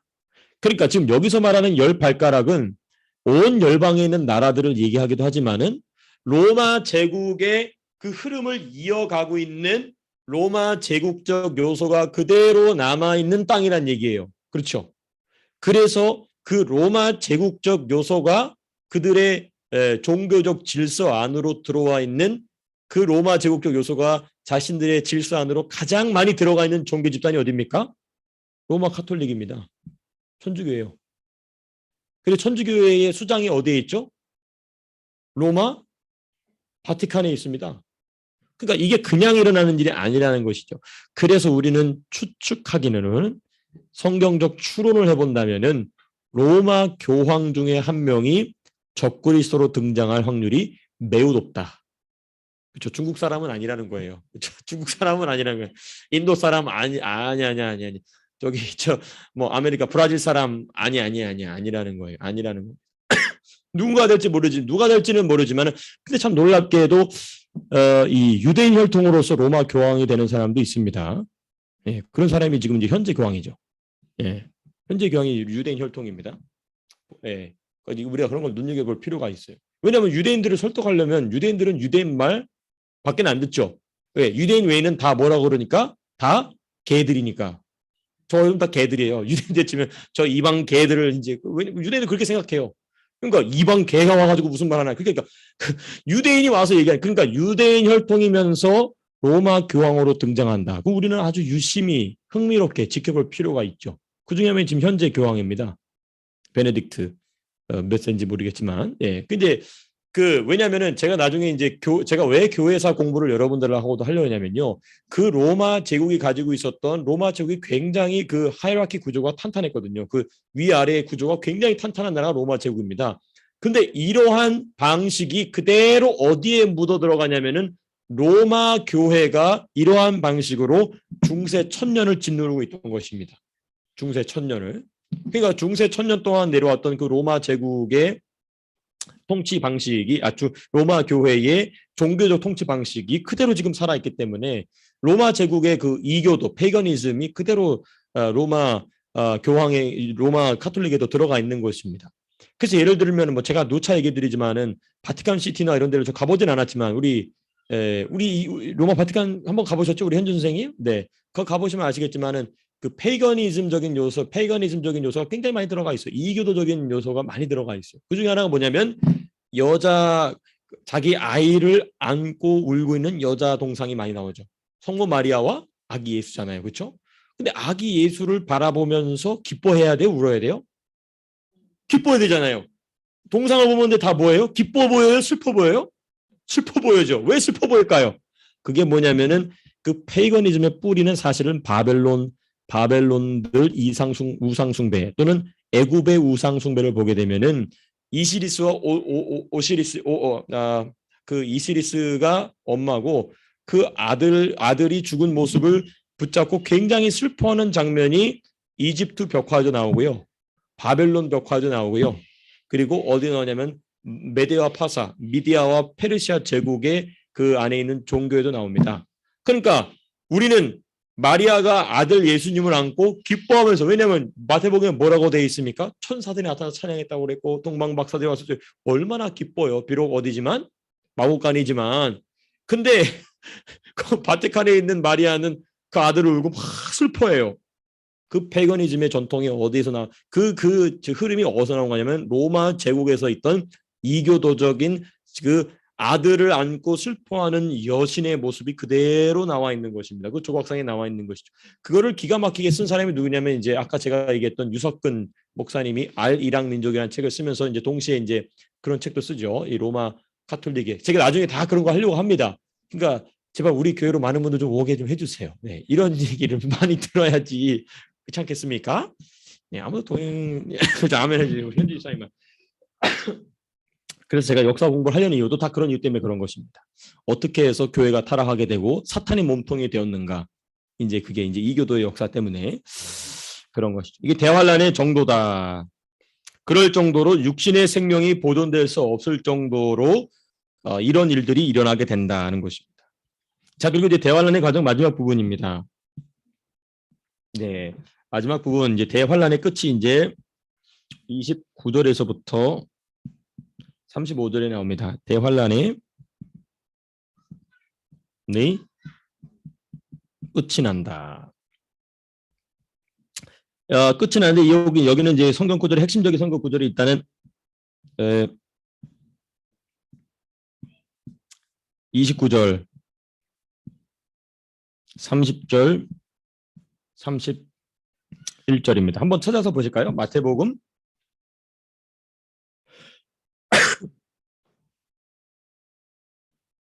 24장 29절. 대환란이 끝날 때에 일어나는 일들이 순차적으로 쭉 기록이 되어 있습니다. 먼저 29절 보시게 되면 같이 29절 읽어보겠습니다. 시작. 그날 환란 후, 그쵸 여기 그러니까 이제 이 환란 후라는 말이 이제 무슨 말인지 이해되시죠? 이 환란은 무슨 환란이겠습니까? 7년 대환란인 것이죠. 그렇죠? 7년 대환란 후에. 그러니까 7년 대환란 후는 무슨 잔치 후예요? 어린 양의 혼인잔치 후죠. 어린 양의 혼인잔치 후에 무슨 일이 난다? 예, 그렇죠. 같이 계속 읽고 있습니다. 시작. 즉시 해가 어두워지며 달이 빛을 내지 아니하며 별들이 하늘에서 떨어지며 하늘의 권능들이 흔들리리라.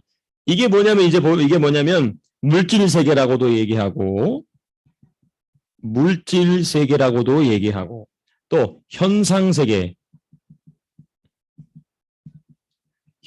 세계라고도 얘기하고 예, 얘기하는 이 세계의 흔들림입니다.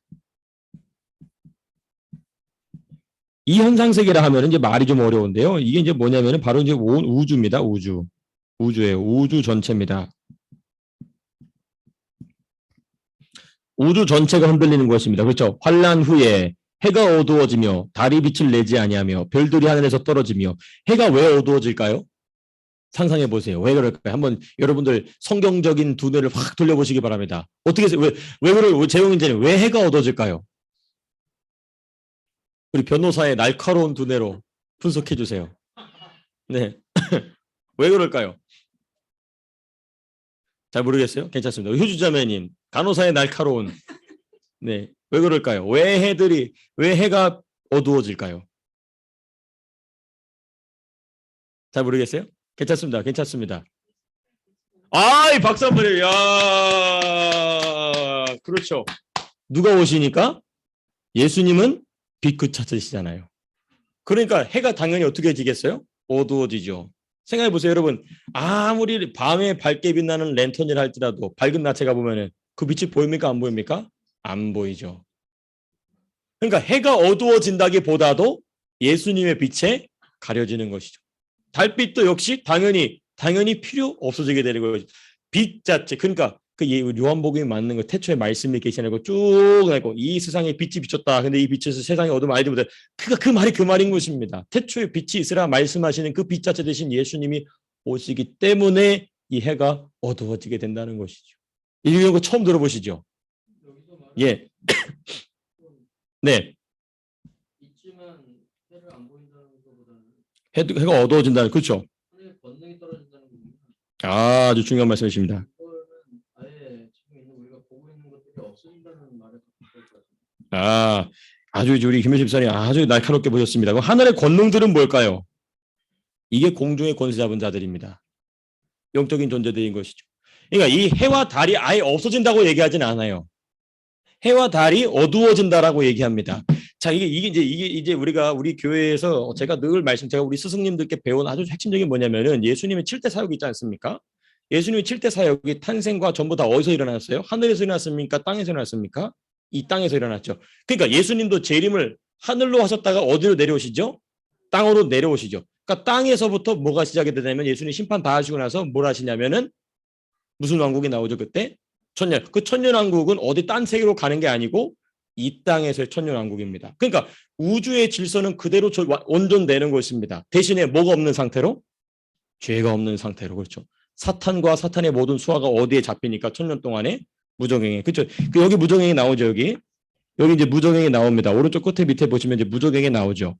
그러니까 이 시대는 뭐냐면은 첫째 아담이 범죄함으로 타락하게 된 모든 우주 만물이 마지막 아담 되시는 예수 그리스도로 완벽하게 회복이 되어서 이 땅 가운데서 1000년 동안 왕국을 누리게 하신다는 것이죠. 그리고 나서 마귀가 나중에 한번 풀려납니다. 그 계시록에 다 나오는 얘기, 제 성경에 없는 얘기 하는 게 아닙니다. 어디 뭐 이상한 얘기 아니에요. 성경에 다 있는 내용이에요. 보면은 잠시 풀려난다고 그랬어요. 잠시 풀려나고 나서 그리고 그 사탄에게 다시 속았던 자들은 영원 지옥으로 들어가고 그럼에도 불구하고 사탄에게 미혹되지 않은 자들은 이제는 영원 천국. 그게 바로 뭐냐면 New Heaven and New Earth. 그때서야 비록 새 하늘과 새 땅이 나오고 영원 무궁 천국이 그때 나오게 되는 것이죠. 그러니까 예. 그죠? 예? 휴거에서 천국에서는 내려오는 것이고 이 땅에서는 올라가는 것이죠. 공중으로 주님이 재림하시니. 그렇죠. 하늘에서 그렇죠. 하늘에서 공중에서 주님을 맞이한다. 데살로니가 전서 4장 5장에 나오지 않습니까? 공중에서 주를 맞이한다라고 나와요. 천사장의 호령소리가 나팔과 함께 먼저 죽은 자들이 부활하고 그리고 너희는 변화되어 공중으로 들림받아 공중으로 올려져 주님과 함께 잔치하. 이 내용이 좀 나오지 않습니까? 그리고 그렇죠. 대환란이 일어나게 되고 그렇죠. 그러니까 여기 보게 되면 이제 그 같이 내려옵니다. 주님과 같이 내려옵니다. 그러니까 여기 그렇죠. 심판하러 내려오시는데 예수님 혼자 심판하는 게 아니고 들림받았던 자들과 함께 심판하십니다. 그러니까 저와 여러분들은 예수님의 재판당의 권세를 같이 위임받는 자들이에요. 그래서 종말론 공부가 왜 필요하냐면은 뭘 알아야 재판을 하지. 그렇죠? 그래서 종말론 공부가 중요해요. 왜냐하면은 그래서 바울은 에베소서 1장, 2장에서 뭐라고 얘기하시냐면은 에베소 1장에서 예수님이 뭐라고 말씀하시냐면은 그의 영으로 그 아들을 누구 우편에 앉으셨다고 나와요? 하나님 보좌 옆에. 2장에 가서는 누구를 이제 보좌에 함께 하신다고 얘기하십니까? 저와 여러분들을 그리스도 안에서 그 보좌에 앉히셨다 과거형으로 얘기하세요. 그럼 그 보좌는 어떤 자리냐? 모든 하나님의 역사의 출발이지만 그 보좌가 이 땅으로 내려와서 뭘 시작하냐면은 심판을 시작하는 것이죠. 근데 그 보좌가 이제 백보좌인데 그 백보좌가 예수님 보좌인데 그 보좌에 함께 앉은 자가 누구냐는 것입니다. 그게 바로 저와 여러분. 그게 바로 왕 같은 제사장이다라는 말이 핵심적 결론적 표현이 바로 그런 겁니다. 왕이 되어야 판단을 하죠. 그러니까 종말론 공부를 왜 하냐? 우리가 종말을 잘 준비하고 예수님의 재림을 잘 알게 함도 그렇지만은 여러분 두고 보십시오. 우리 민서가 예수님의 재판장에 앉아서 재판하는 모습을 보게 될 겁니다. 그러니까 종말론 공부를 해야 된다는 것입니다. 그때 종말을 가서 이제 누군가를 예수님 말씀 따라 심판했는데 종말에서 들은 게 없으니까 심판을 못해. 그 우스운 거죠. 우스운 겁니다. 그렇죠. 그래서 좀 더 잘 알아야, 그래, 좀 더 잘 알아야 되죠. 잘 알아야죠. 그래서 우리가, 그러니까 이 시대가 바로 마귀가 이거를 잘 알기 때문에 믿지 않는 자들은 더 안 믿게, 믿는 자들은 대충 믿게, 잘 믿는 자들은 좀 대충 덜, 이렇게 만들어 간다는 것입니다. 그래서 뭘 입자? 전신갑주를 입자. 전신갑주 안 믿으면, 안 입으면 자기가 넘어지는 줄도 모르고 잡아져서 코가 깨지고 있는 거예요.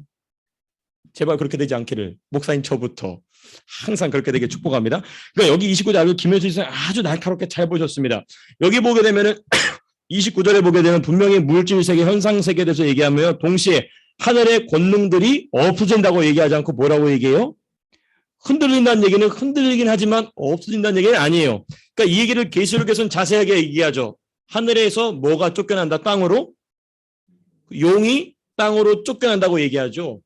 땅이 패배하여서 너무 분이 나가지고 너무 분이 한다면 이제 성경을 좀 여기서 이제 얼마나 보셨는지 다 드러나죠. 이제 저게 무슨 소리지? 이제 괜찮습니다. 괜찮아요. 제가 다 하나하나 다 말씀드릴 텐데 계시로 보게 되면은 용이 땅에서 하늘에서 쫓겨나서 땅으로 떨어졌다는 표현이 나와요.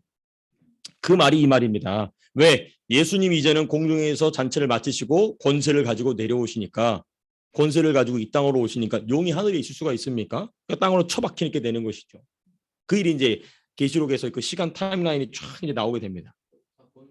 다 보는 것이죠. 용은 본다는 것입니다. 알겠죠. 그 용은 근데 이제 붉은 용이라고 그랬거든요. 그러니까 이 붉은 용이라는 말을 어떻게 우리가 이해하는 게 좋으냐. 이제 그건 제가 나중에 또 얘기해요. 이 얘기를 또 시작하면 제가 또 한 30분 또 얘기되기 때문에 여러분들 이제 너무 곤죽이 되셔서 안 돼서 이 붉은 용이라고 했어요. 그 붉은 용이라고 부른 거는 상징적이기도 하지만 굉장히 의미가 있다. 예. 또 그 붉은 용의 이 붉은 용이 자기의 권능을 위임하는 짐승이 나타납니다. 그 짐승이 바로 거짓 적그리스도죠. 그게 적그리스도입니다. 그래서 이 적그리스도는 구약 시대의 선지자들과 같은 권능을 행해요. 기적도 막 행하죠. 그럼 거기 미혹이 되는 것입니다.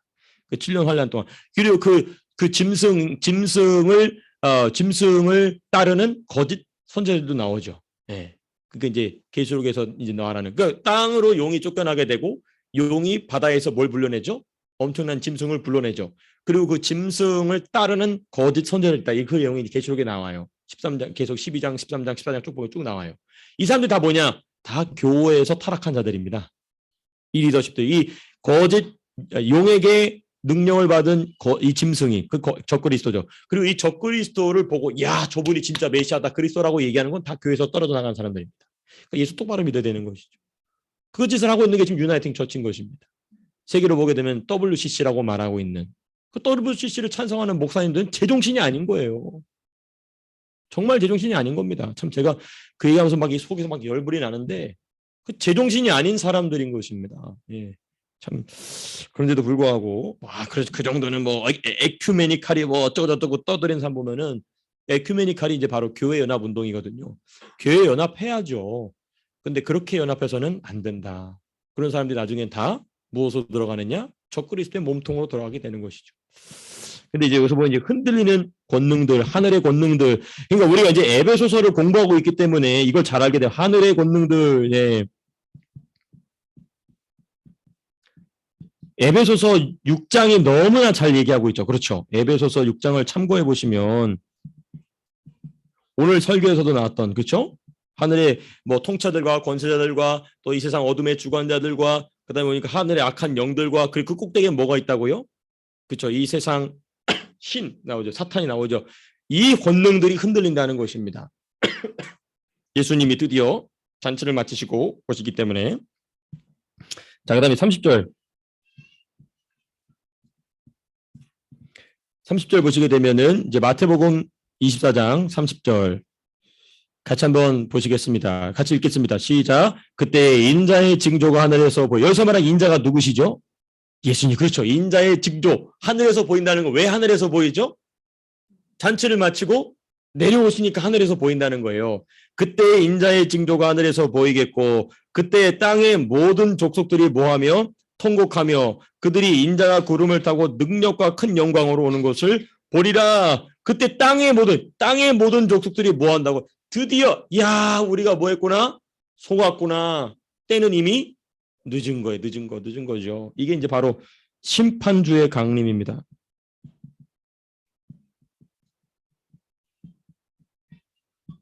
예수님이 처음 오실 때는 구속주, 구원주, 구속주로 오셨죠. 근데 재림하실 때는 심판주로 오십니다. 세컨 찬스 없어. There is no second chance anymore. 그러니까 심판주로 오시는 겁니다. 누구와 함께? 예수님과 함께 재판석에 앉아서 재판할 저와 여러분들과 함께 천만 성도와 함께 내려온다는 것이죠. 그게 저와 여러분들이 해야 될 일인 것입니다. 그러니까 그 당시에 살아있을 사람과 그리고 여태까지 살았다가 예수 믿지 않고 죽었던 모든 사람들이 그때 다 부활합니다. 그리고 그 사람들을 이제 심판하는 것이죠. 그 일을 저와 여러분들이 하는 것입니다. 그러니까 이런 말씀을 들으면 야 내가 이거 예수 똑바로 믿어야 되겠구나. 그렇죠? 내가 똑바로 안 믿으면 그때 가서 이 사람 아리까리한 사람은 이제 이 암흑의 권사님 이제 목사가 그러면 안 되겠죠. 목사가 아리까리한데 곽투사님이 한번 판단해 이렇게 되면 이제 완전 개망신 당하는 겁니다. 그 목사님 저부터 예수 똑바로 믿어. 예수 그러니까 우리가 종말론 공부하리가 뭐냐? 저와 여러분들 하고 예수를 똑바로 믿어야 돼. 후물렁 예수 믿는 게 아니고 똑바로 예수 믿어야 된다는 것이죠. 자, 그 다음에 세 번째 31절 같이 한번 읽겠습니다. 시작. 그가 큰 나팔 소리와 함께 천사들을 보내리니 그들이 그의 택하신 자들을 하늘 이 끝에서 저 끝까지 사방에서 모으리라. 여기서 환난을 믿음으로 견딘 자들. 이 사람들은 순교자의 신앙으로 견딘 자들이죠. 그렇죠? 주로 유대인들에게 주도 그렇죠? 믿음으로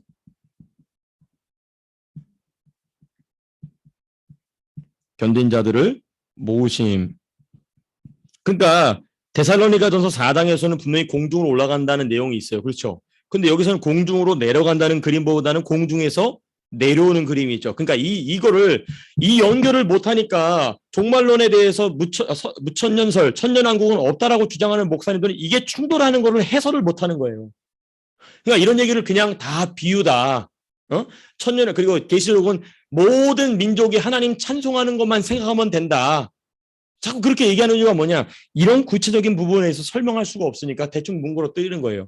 근데 이것을 성도님들이 더 잘 알아요. 성도님들이 이게 충돌한다는 걸 보니까 계속 질문하는 거예요. 근데 이제 목사님들은 안 가르쳐 주죠. 왜? 자기들도 모르니까. 근데 우리 교회니까 가르쳐 주죠. 얼마나 좋은 교회인지 알 수가 없어요. 죄송합니다. 예.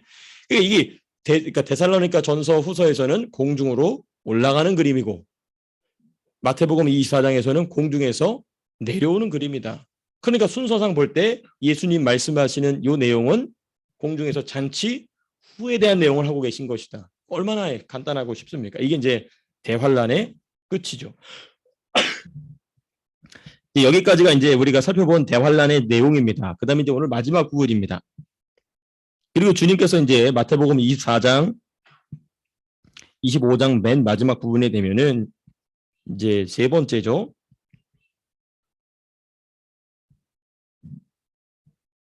세 번째 보시게 되면은 24장에서부터 25장 32절부터 32절이군요. 죄송합니다. 32절에서부터 25장 45절부터는 예수님이 계속 비유에 대한 말씀만 하십니다. 한번 성경 찾아가서 쭉 한번 보시면은 이 말씀을 쭉 이 과정에 대해서 쭉 말씀하신 뒤에 예수님이 비유로서 계속 말씀하십니다. 계속 무슨 뭐에 대한 비유, 뭐에 대한 뭐 비유만 제가 쭉 나열해서 좀 기록해 보면은 다양한 비유들이 나옵니다.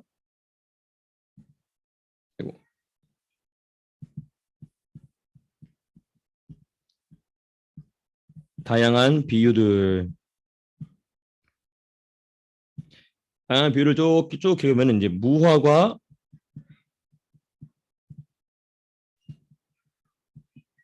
나무의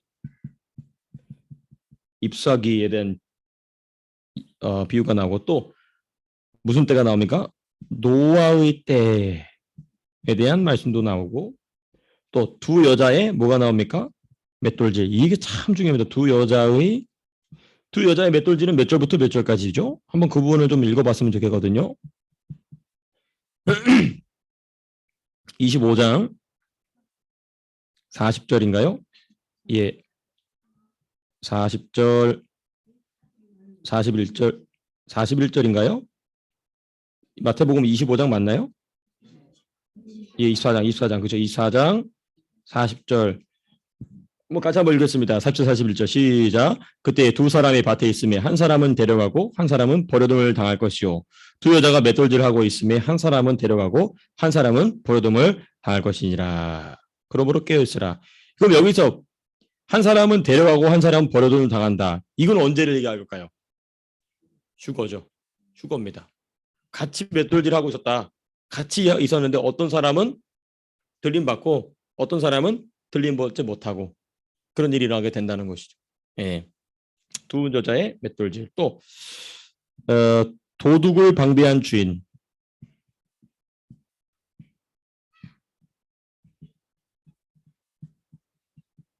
도둑이 언제 올지 모르기 때문에 방비하는 주인에 대한 얘기가 나오고 또 누가복음에서 잠깐 나왔지만 충성되고 지혜 있는 종, 그렇죠?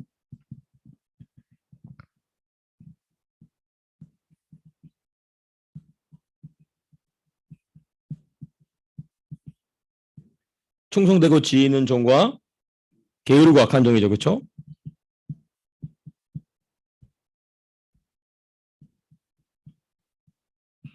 요 비유는 한번 좀 잠깐 좀 살펴봤으면 좋겠습니다. 충성되고 지혜로운 종은 어디에 나오냐 하면은 24장, 그렇죠? 24장 45절부터 나오죠, 그렇죠? 여기 이 말씀 참 중요해요. 같이 한번 읽겠습니다. 시작. 충성되고 지혜 있는 종이 되어 주인에게 그 집 사람들을 맡아 때를 따라 양식을 나눠줄 자가 누구냐. 주인이 올 때에 그 종이 이렇게 하는 것을 보면 그 종이 복이 있으리로다. 내가 진실로 너에게 이르노니 주인이 그의 모든 소유를 그에게 맡기리라. 만일 그 악한 종이 마음에 생각하기를 주인이 더디오리라 하여 동료들을 때리며 술 친구들과 더불어 먹고 마시게 되면 생각하지 않은 날 못하는 시각에 그 종의 주인이로 엄히 때리고 외식하는 자가 받는 벌에 처하리니 거기서 슬피 울며 이를 가리라. 자, 그럼 종이란 얘기는 예수님 믿는 사람입니까? 안 믿는 사람입니까? 다 믿는 사람이라는 거예요. 그러니까 여기서 말하는 게으르고 악한 종은 예수 안 믿는 사람이 아닙니다. 예수 안 믿는 사람이 예수님의 종이 될 수 있습니까? 없습니까? 없어요. 그러니까 이거는 예수 안 믿는 사람이 아무 상관없는 얘기입니다. 예수 믿는데 여기 지혜롭고 무슨 종이라고 나옵니까? 충성된 종이 무슨 일을 하라고 얘기합니까? 주인에게 그 집 사람들을 맡아 때를 따라 모하는 자? 여기서 말하는 양식은 뭐겠습니까? 하나님 말씀을 그러니까 우리가 예수님을 믿는다는 것은요. 궁극적으로 내가 누군가에게 말씀을 나눠주는 것이 핵심적인 목적인 것입니다. 그러니까 내가 누군가에게 있어서 말씀을 나눠주고 있지 못하다. 그러면 무슨 종이라고요? 악한 종이다. 그 악한 종을 주님 어떻게 하신다고 맨 마지막에 보니까 엄히 때리고 이건 참 고상한 표현이지만은 뒤지게 얻어 터진다는 겁니다. 죽진 않아요. 엄히 때리고 그렇죠. 엄히 때리고 맞는 자가 그러니까 우리가 그 성경이 그렇게 고상하게 우리를 다루지 않습니다. 그러니까 예수를 정신 차리고 똑바로 믿어야 된다. 예, 저는 여러분들 너무 사랑하고 존중하고 따뜻하게 대하지만은 예수님은 가끔 좀 이렇게 좀 크랭키 하실 때가 있으세요. 이럴 때 어떤 때냐면은 게으르고 악한 종이 돼서 자기도 말씀을 안 먹을 뿐만 아니라 나눠줘야 될 자에게 말씀을 나눠주지 않는 자도 하나님이 이렇게 대하신다는 것이죠. 그래서 이게 재림에 대한 이 성도들의 마땅한 태도가 무엇인가, 이제 또 게으른 종, 악한 종에 대한 비유를 또 보게 돼요. 또 열처녀, 우리가 너무나 잘 아는 열처녀, 그렇죠? 열처녀 비유 중에 게으르고 미련한 처녀들은 어떻게 하죠? 기름 준비를 안 하죠. 예, 기름 준비를 안 합니다. 그리고 어떤 지혜로운 처녀들은 어떻게 합니까? 예. 자, 근데 이 처녀들 중요합니다. 여러분, 이 처녀들을 불신자와 신자로 보게 되면은 이 기름을 뭐로 해석하게 되냐면은 예수님을 믿는 믿음으로 이제 해석을 합니다. 근데 이제 무천년을 주장하시는 분들은 대부분 이거를 신자와 불신자로 설명을 하죠. 자, 근데 여러분 가만히 기다려 보세요. 말씀을 보세요. 열 처녀가 다 뭘 기다렸어요? 신랑을 기다렸어요. 신랑은 누구시죠? 예수님이죠. 그러면 예수님을 기다렸다는 것은 열 처녀가 예수 믿는 사람도 있고 안 믿는 사람도 있다는 얘기입니까? 믿는 사람들만이라는 얘기입니까? 그렇죠. 그렇죠. 그러니까 여기서 그러면 기름을 준비하지 않았다는 것은 예수를 믿는데 믿음이 없다라고 말할 수 있나요, 없나요? 그 말이 안 되죠. 그러니까 이거는 부흥사들이 늘 얘기했었던, 이거는 예수를 믿는 믿음이 아니고 뭐다? 성령의 기름 부으심이다. 성령의 기름 부으심, 성령의 능력, 성령의 충만이 없이는 누구를 기다릴 수 없다? 예수님을 제대로 기다릴 수 없다. 그 역사적으로 증명이 되죠. 예수님의 재림에 관한 말씀을 제가 지난번에 말라기 설교하면서 잠깐 새벽에 말씀드렸었죠. 그렇죠. 기억나시죠? 그때의 그 예수님이 말씀하신 왕국에 대한 이해를 언제 가서 했다고요? 오순절 성령 강림이 임하고 나서야 유대인들이 예수님의 왕국에, 예수님 말씀하신 왕국에 대한 이야기를 그제서 한 거예요. 성령이 오시기 전에는 예수님 말씀하신, 왜냐하면 유대인들은 이런 컴플렉스가 있어요. 왜냐면 어떤 컴플렉스가 있었냐면은 성전은 재건이 됐는데 뭐가 회복되지 않았다? 그렇죠? 다윗 왕국이 회복되지 않았고 누가 우리를 통치하고 있다? 이방인들이 아니고 이방 개들이 우리를 통치하고 있다. 자존심이 상하는 거예요. 그래서 예수님이 오실 때까지 유대인들은 성전이 있음에도 불구하고 우리는 아직도 하나님의 사랑을 받고 있지 못하다라고 얘기하고 있는 게 말라기입니다. 그래서 말라기에 하나님은 우리를 사랑하지 않는다라는 말의 주장이 무슨 말이냐면 하나님이 성전은 지어줬지만은 유대 왕국을 회복시켜주지 않았다는 거예요. 하나님은 유대 왕국을 왜 회복시켜주지 않으셨죠? 누구의 왕국을 세우실 거기 때문에? 예수의 왕국을 세우실 거기 때문에. 근데 이 컨셉을 언제 가서야 이해했냐면, 예수님의 제자들도 언제 가서야 이해했냐면 오순절 마가의 다락방에 성령이 임하시고 나서야 예수님이 세우실 왕국이 혈통적 다윗의 왕국이 아니고 영적인 예수 그리스도의 메시아의 왕국이누구나, 그걸 그제서야 이해합니다. 자, 그러니까 열 처녀 중에 다섯 처녀가 기름을 준비한다는 건 뭡니까? 성령의 충만함입니다. 성령의 기름 부으심이에요. 성령의 기름 부으심이 없으면 뭘 볼 수 없다? 메시아의 왕국, 메시아의 나라, 다시 오실 영원 천국을 볼 수 있는 힘이 있다 없다? 없다는 것입니다. 오늘 전신갑주도 말씀이 그런 거지 않습니까? 성도에게 얘기합니다. 예수 믿으면 저절로 전신갑주 입는 게 아니라는 걸 오늘 말씀 통해서 보셨죠. 성도지만은 무엇이 있어야? 강건함이 있어요. 그 강건함은 누구에 의한 강건함이다? 성령에 의한 강건. 성령의 능력이 부어짐으로 전신갑주를 입지 않은 사람은 영적인 싸움을 싸울 수 있다 없다? 없다는 것입니다. 똑같은 이 맥락이 다 보이십니까? 이 맥락이 보시는 여러분들은 천재에 가까우신 분들이세요. 정말이에요. 제가 그냥 과장해서 말씀드리는 게 아닙니다. 이 말씀을 이렇게 이해하시는 여러분 천재에 가까우신 하나님이 지각을 열어주시고 계신 것입니다. 간간히 생각해 보세요. 내가 그걸 어떻게 이해했지? 그럴 때가 오신다고요. 그게 다 성령이 열어주시는 것입니다. 성령이 열어주시지. 또 열처녀 비유 다음에 또 달란트 비유는 또 더합니다. 예. 여러분들께서 성령으로 들어주셔서 제가 시간 가르쳐 몰고 너무 뻗치게 너무 계속 얘기해서 죄송합니다. 빨리 끝낼 겁니다. 이제 거의 다 끝났습니다. 달란트 비유. 또 양과 염소의 비유. 이 양과 염소의 비유에서는 우리 장경동 목사님이 요즘 아주 잘 설명해 주고 계세요. 사람은 세 가지 종류가 있다. 어떤 사람? 양 같은 사람이 있다. 또 두 번째 종류 어떤 사람이 있다? 염소 같은 사람이 있다. 또 세 번째 어떤 사람이 있다? 이리 같은 사람이 있다. 이리 같은 사람은 뭐예요? 불신자예요. 염소 같은 사람은 무엇이죠? 신자인데 들이박는 사람. 주님께도 들이박고 막 역사도 들이박고 막 다 들이박는 거 막 다 맞짱 뜨는 사람.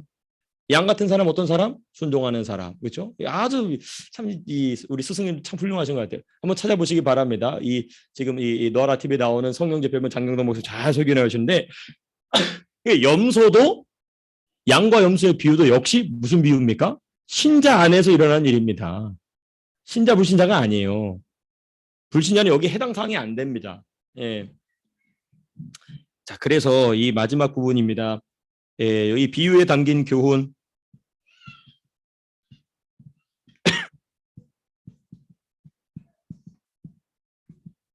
예, 비유에 담긴 교훈은 무엇인가? 성도의 자세입니다. 특별히 무엇을 위한? 종말을 준비하는. 이 종말은 저와 여러분들의 개인적 종말도 포함이 됩니다. 만약에 우리가 육신적으로 살아있을 동안에 주님이 재림하실 수도 있어요. 근데 적어도 몇 년 사이는 아직 없어요. 왜냐하면 누가 등장하지 않았기 때문에, 적그리스도가 등장하지 않았기 때문에. 성도의 자세. 그래서 개인적인 종말, 우리가 주님이 우리 육신의 때를 끝내실 때에도 담대하게, 또 후손들에게 울지 말고 찬송 부르라고 하면서 기쁨으로, 그 기쁜 일이에요. 천사들이 와서 맞이하고 있고, 천사들이 와서 맞이하고, 하늘 문을 주님이 열고 문을 열고 기다리고, 기쁜 날입니다. 우리가 육신적으로 슬플 수는 있지만 기쁜 날이에요. 너무 슬퍼하지 않게 되시길 바랍니다. 너무 슬퍼하면 누가 틈탄다고요? 마귀들이 틈탑니다. 너무 슬퍼하면 안 돼요. 적당히 슬퍼야 됩니다. 그 인간의 정신으로 되냐? 당연히 인간의 정신은 안 되죠. 성령이 주시는 믿음으로 되는 겁니다. 그래서 예수 믿은 사람은 미친 사람이죠. 예, 세상에 볼 때 약간 정신이 나간 사람. 그러나 예수의 정신으로 살아가는 사람. 죽음 앞에서도 기뻐하고 찬송하고 박수 쳐주고 먼저 가겠어요. 축복합니다.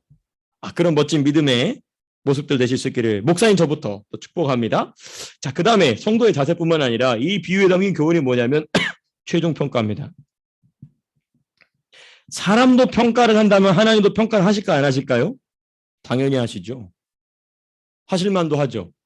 하나님은 자기 아들을 십자가에 못 박혀서 빨개 박혀서 죽임으로 구원을 주셨는데, 그러면 너는 내 아들이 빨개 박혀서 십자가에 못 박아 죽을 정도로 얻은 구원을 위해서 너는 얼마나 살았느냐라고 물어보실 만 합니까? 안 합니까? 하죠. 하죠. 그러니까 우리가 절대적으로 하나님 중심 관점에서 나를 봐야지, 내가 내 연민에 빠져가지고 나를 보면은 한없이 나는 사랑받을 수밖에 없는 사람으로 남아있게 됩니다. 그 중요한 관점이지만은 그게 핵심이 돼서는 안 돼요. 하나님 관점에서 나를 보려고 애써야 냉철해집니다. 예수 그리스도, 자기 나보다 더 사랑하시는 예수 그리스도를, 온 우주보다 더 사랑하시는 예수님으로 인해서 내가 구원받았으면, 그럼 너는 내 아들 예수 그리스도가 죽은 값대로 살아왔느냐?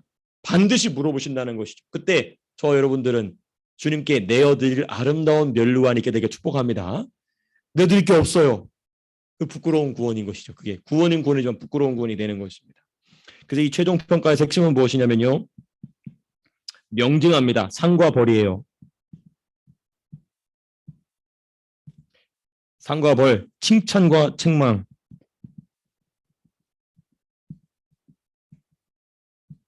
예수님은 좋게 좋은 거니까 야 그냥 대충 넘어가시자, 요렇게 하시는 때가 언제냐면 아직 재림하시기 전입니다. 그래서 이때가 은혜의 때라는 겁니다. 주님이 그냥 대충 넘어가 주실 때 빨리 우리가 납작 엎드려서 예수를 똑바로 믿어야 된다. 왜냐면 예수님 뭐라고 말씀하시냐면은, 너희가 무슨 무익한 말을 한 것까지도 다 뭐 하신다고 하셨냐면은 다 심판 때 올려놓으신다고 그랬어요.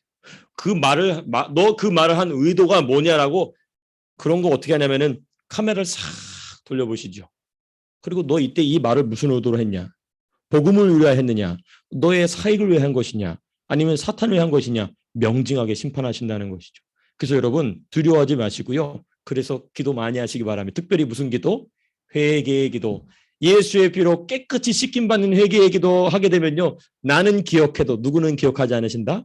예수님을. 그래서 예수의 피가, 이거는 진짜 게임으로 친다면은 이거 치트키 다치고 하는 게임이에요. 우리 젊은 분들 아시죠? 치트키 다치고 뭐 다 하는 게임이에요. 그러니까 예수의 피를 날마다 의지하시게 되시길 바랍니다. 기도 생활 참 중요한 거예요. 그래서 보상과 징계입니다.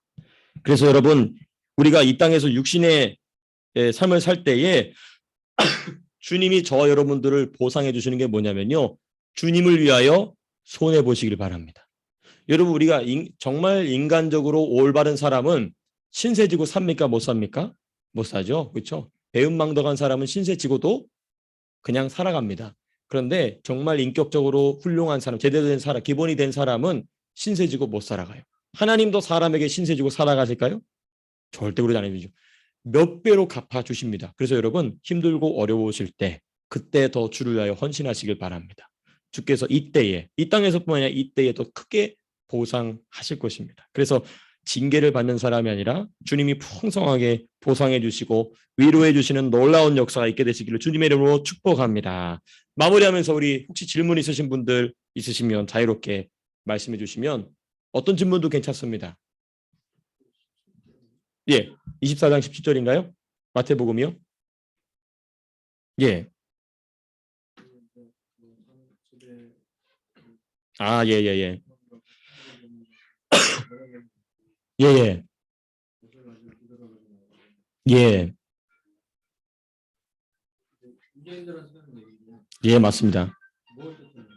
그러니까 이 내용이 겹쳐져 있는 내용입니다.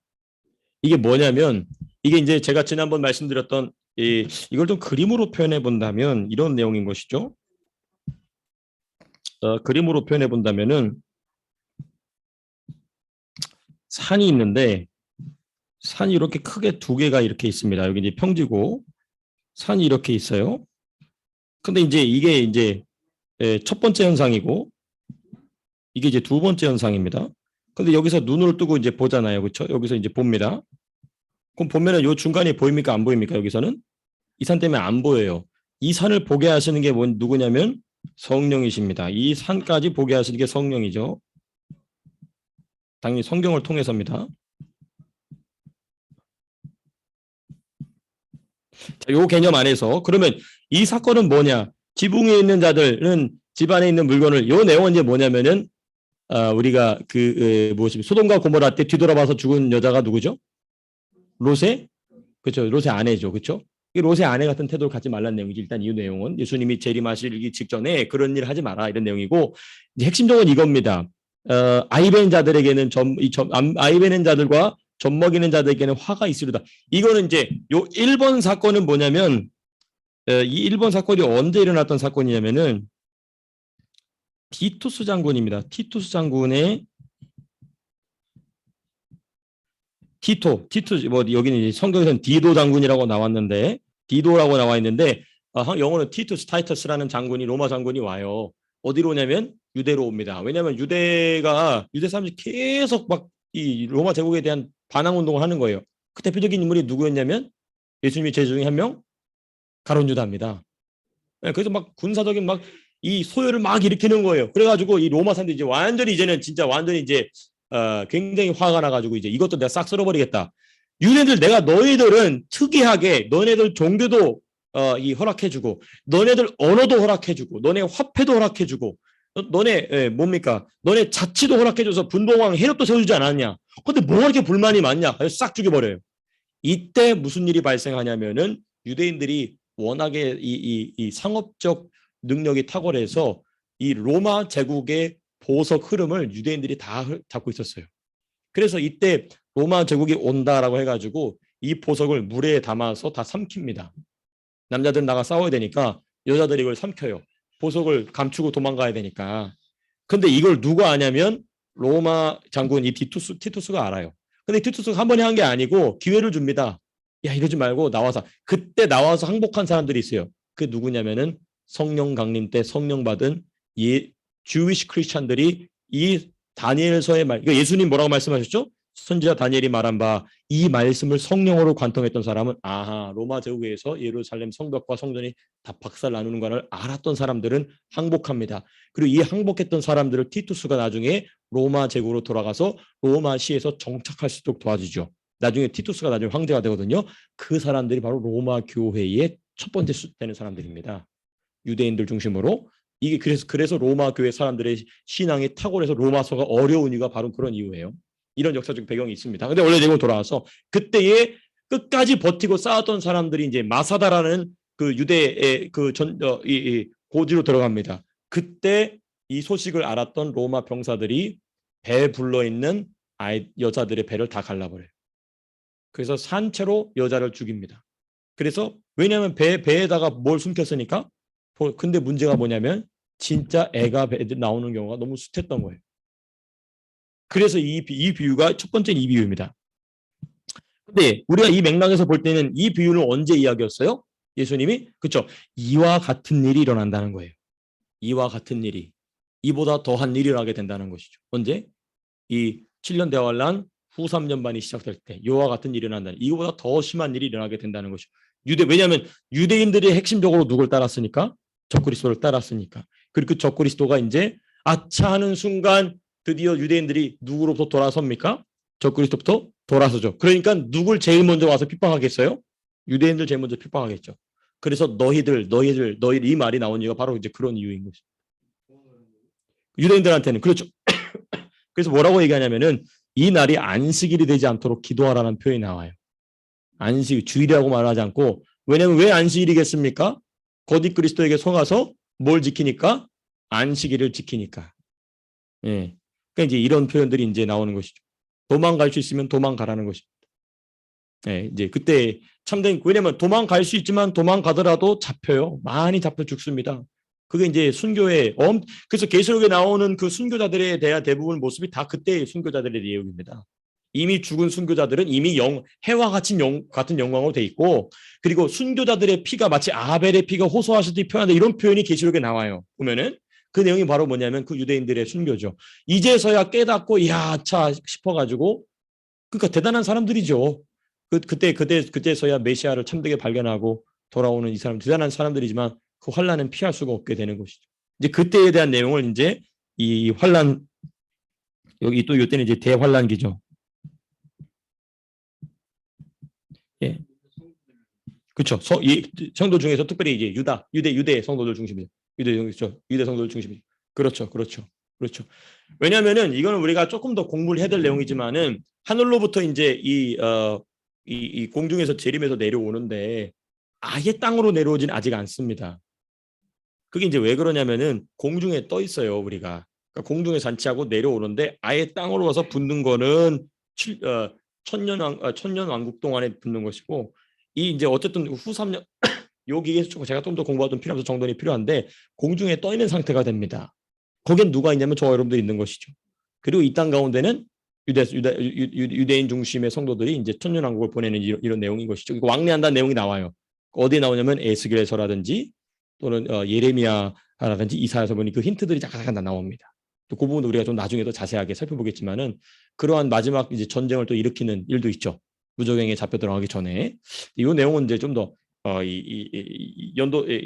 성경에 기록된 순서상을 우리가 좀 더 그림으로 그리면서 나중에 또 자세하게 살펴보도록 하겠습니다. 질문 있으시면 없으신가요? 예. 그렇죠. 7년 대환란 그렇죠. 맞습니다. 예. 자, 그러면 제가 기도하고 마치겠습니다. 기도하겠습니다.